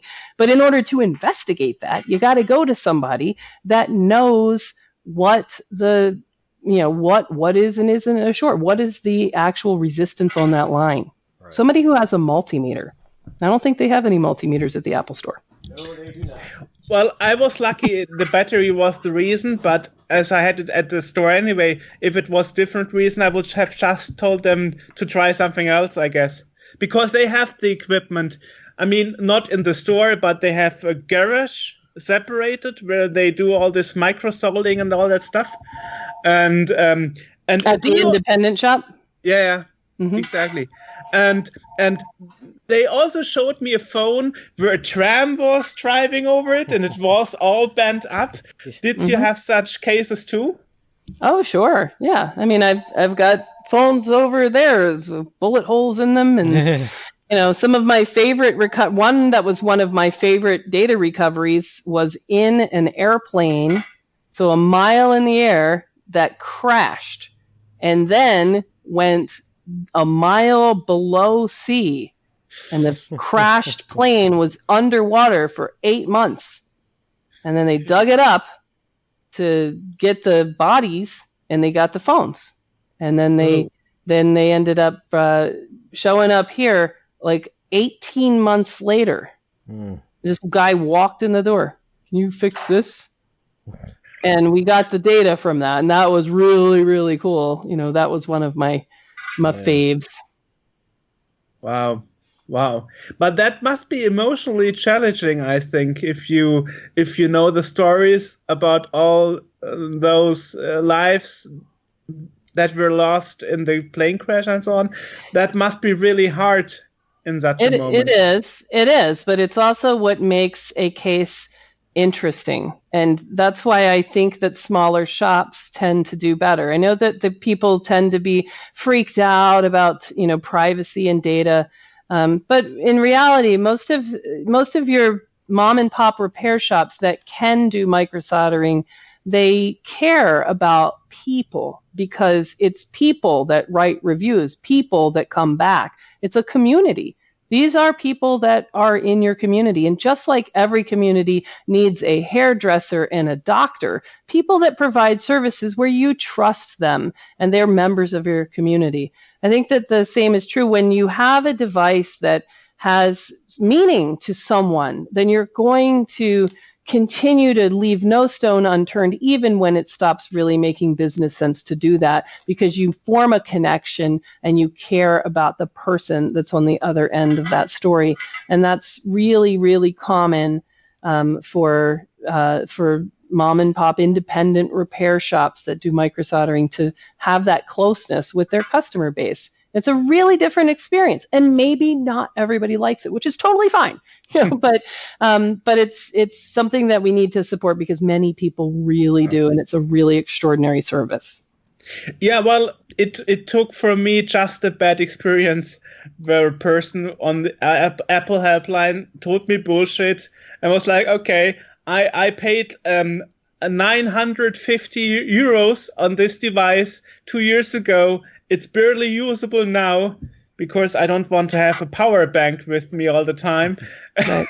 And okay, I go somewhere else because warranty was over anyway. So there was no reason to use this service from Apple where you could get cheaper battery replacement. But the new battery wouldn't be much better in quality. Because the battery in the 7 Plus is really not that good, at least from my experience. Yeah, they had to fix mine with my trying to get my little passcode thing. I had to give the girl I'm talking to on the phone my login credentials so she can log into my account on her personal phone and give me the numbers when I try to get into the thing, the code to log into it. And then I had to immediately change my password and cancel out permissions. You know, you've got your list of allowed devices, cancel that all out instantaneously so that she wouldn't be logged into my account anymore. Right. Wow. At least now you have a friend at Apple. Yeah, right? Right. That's really great. You know, that's really great that she was willing to do that and solve that problem, because we've also, we get a lot of emails and things like, hey, I shouldn't be talking to you, but we get a lot of that. And from the Apple phone support world, we've heard stories of guys that say, I used to be that guy, the 2 hour on the phone, but guess what? There's metrics of your call turnaround time, and I would get a big fat F. And so, but my customer service rating was always 99%. And then they had to retrain me, he said, which was horribly condescending and just made you want to throw up on the same kinds of things that you were talking about like first identify, second, make them feel safe, then, so he had to be retrained to stop being willing to spend 2 or 3 hours to help one person get to the end, that he instead needed to prioritize his turnaround time and get those calls going, that they get like a 10-second break between calls. And it was sad for him. And that's why he's writing in that they've beaten out of him the spirit of being a compassionate human being, because that didn't match well with the bottom line. Damn you, Tim Apple. Actually, what you don't know, I did this job myself. My first job, my first work was actually customer support line, technical support, first and second grade for an ISP. And luckily, I was lucky enough to not do the job in a call center, but at the ISP directly. And they told me, even if it takes an hour, as long as the internet connection and the telephone of the customer works again, we are fine with it. Yes. Well, so great. And now we also have to take into account that we didn't spoke about yet, that maybe we are young and know this stuff, but there are people like 80 plus, 70 plus that got their Apple device from their grandsons, granddaughters, and they have no idea, and they would believe anything Apple tells them without making a thought about it, that they just could tell them wrong things. Right. Well, no one expects that. And how are you supposed to find out? There isn't. I mean, we see every single day. There was another notable case was a woman, a young mom, local, coming into this shop with a baby on her hip, and she's got an iPad 2.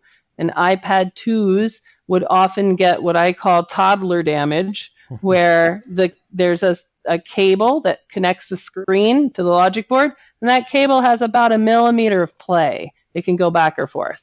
So it was pretty common for a small drop, like from a high chair to the floor, to dislodge the cable. The iPad would still work. iTunes would detect it. You could hear that it was on, but you couldn't see anything. It was completely not cracked.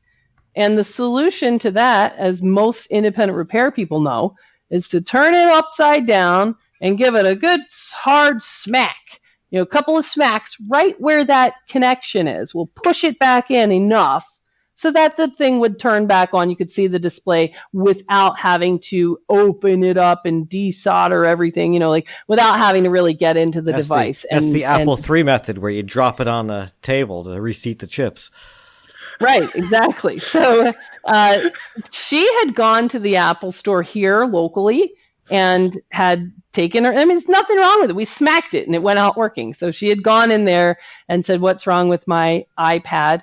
As you would expect, that would be the right thing to do. When your iPad stops working, you should go to the iPad store. Mm-hmm. So she went into Apple and they told her, that is not repairable. Your only option is to buy another iPad 2 for $279 and trade in this one. There wasn't anything wrong with it. And at the time, the common value of an iPad 2 was about $150. So they were going to charge her twice as much as the common used value of an iPad 2 to get, to trade in her perfectly fine one and get one in the white box for $300. That's crazy. So she walks in here and we say, "Oh no, that's commonly fixed with a good slap. Here, watch this." Right in front of her, smack, smack, smack. Turn it on. I can remember the baby's face as he sees his iPad turn back on. He's just so happy. No charge. She leaves. And it's things like that I really think every town needs to have a knowledgeable person that sees enough of this stuff in order to, how's she supposed to know? It was totally random that she just said, "Well, I'll stop in there because it says iPad Rehab, maybe." She didn't think that. How, under what planet would we know that iPad just needed to be smacked when the manufacturer said this is not repairable and your only option is to get a new one? That's crazy. Actually, we spoke a lot about the Apple Store and so on, but this is the American situation. What you guys maybe don't know, here in Europe, for example, in Germany, I have to drive hours to the next Apple Store. So right. Getting an appointment for this battery repair service for cheaper than usual is almost impossible for some people living here in Germany, who would have to drive like 3 or 4 hours to the next Apple Store, because there's no Apple Store every corner, right. Unlike maybe USA. So here in Germany, USA also doesn't have them on every corner. So we happen to have one in our town, which is very unusual because it's a pretty rural town. When we go to other states, it's not uncommon for it to be a 2-hour drive to the closest Apple authorized service provider who doesn't really fix anything. And no iPads. I mean, that's the thing. iPads are not repairable by Apple in any way. No matter, even a cracked screen. Your $1,000 iPad Pro, cracked screen, can't fix it. It is not repairable. Okay. They will swap it. So if it's in warranty, they will swap it out, but they will not fix. They will not open it up. They will not fix it. They are not considered serviceable devices. That's crazy. But so, like anything wrong with your iPad, if you go to the Apple Store, it's a total waste of time. If it's an out of warranty iPad, there's nothing they could possibly do. They won't even know enough to smack it on the back and make it work again if it's an iPad 2. They just don't fix them. They don't know anything about them. They are completely just wasting your time. For anything that's iPad hardware, nothing they can do at all. Actually, I had this iPhone 5 a few years back. This had this power button problem. Yep. And the same phone I had exchanged earlier already because it had a bent glass, which is funny because so when it was raining, I had to be careful to not get water into the phone under the glass of the screen. And it took me a week to get this replaced because I had to make an online appointment. Then I had to take days off from work to drive to there by train, then go to there. And it was like, oh my God, this is not a good option here in Germany. I don't do that. So I said like, okay, can I send it into you? Yes, but if you want to have it back in a timely manner, you have to pay 36 euros and you need a credit card. And then we would return it to you earlier. I was like, okay, I'm not going to pay 36 euros for quick shipment within warranty. Right. And the thing is, which is also crazy, because here in Germany at least, many people don't have credit cards. But if for example your headphones are broken, they need to have an American Express or Visa credit card number in case you are not sending it back, right, the broken one, though they can charge you anyway. Right. And I found this crazy because if you have business in Germany, you should know Germans mostly don't have credit cards, but Apple does it anyway. So if you want to have a replacement part over the phone, you need to get a credit card. Otherwise, they are not going to replace your broken headphones. Right. I found this totally crazy. Did you get your same phone back? Yeah. Let me think. Well, when the power button was broken, I got a new one, and also I got a new one when the glass was bent. Right. They just exchanged it in the store. Right, because they don't fix that problem. Something as simple as that. Like it's an iPhone 5 right here. And this one, the power flex is kind of a pain. It goes all the way up here. Got to unscrew a bunch of screws. They don't do that. I mean, remember, if you break your screen, they will not trust the Apple geniuses to transfer over your own front camera from first screen to new screen. They won't trust them to do that. You get a brand new screen with a brand new front camera because they can't be trusted to depend on their own repair staff to be able to do that simple repair. So they absolutely are not having anyone repair your iPhone 5 and just change that broken power button, which was really, really common. So they just are harvesting it from you and giving you a different phone. So you're now getting somebody else's iPhone 5. Maybe that person used the cheap charger that kills the U2 chip and it's on its last legs. We don't know. So you're inheriting somebody else's logic board when you did that swap, and they have to take your phone that needs the new power button, and they don't have a mechanism to repair. Let's just harvest up a bunch of them, and now we'll take those logic boards out and just put them in completely new housings rather than just fix this one button, because it's just institutionalized. Interestingly, when I had this power button problem, a year later they had an exchange program for exactly this problem. Yep. But this was a year earlier, and it was on my last day on warranty, and it was on a Sunday.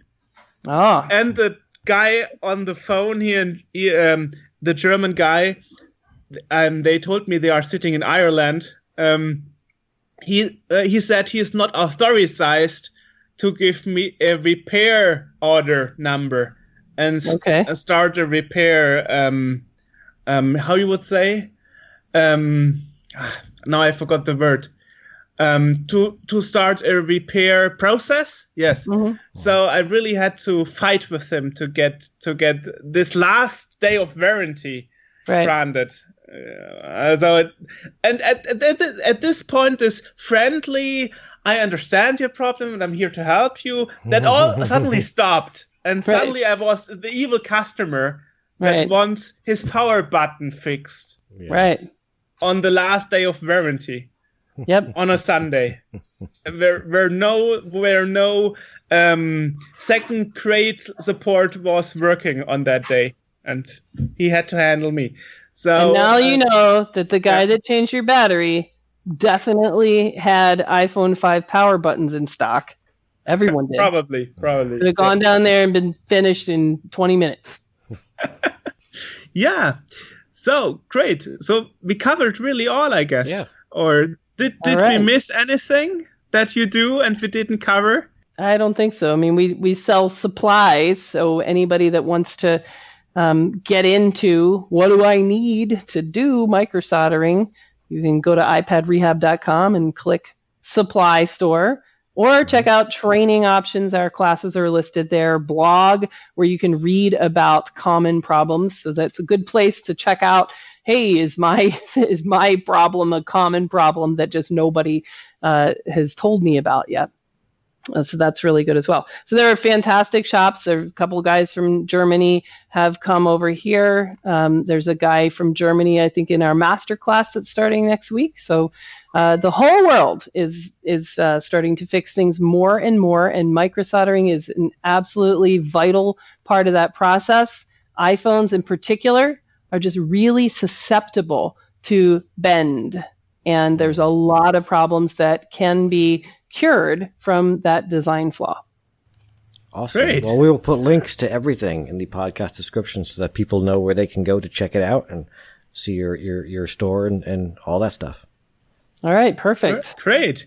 Thanks for taking the time. Yeah. All right, thanks guys so much. I'm going to turn all this off and get back to work. Okay. All Thank right. you. Thanks for taking the break. All right, See ya. bye-bye. Bye. Bye.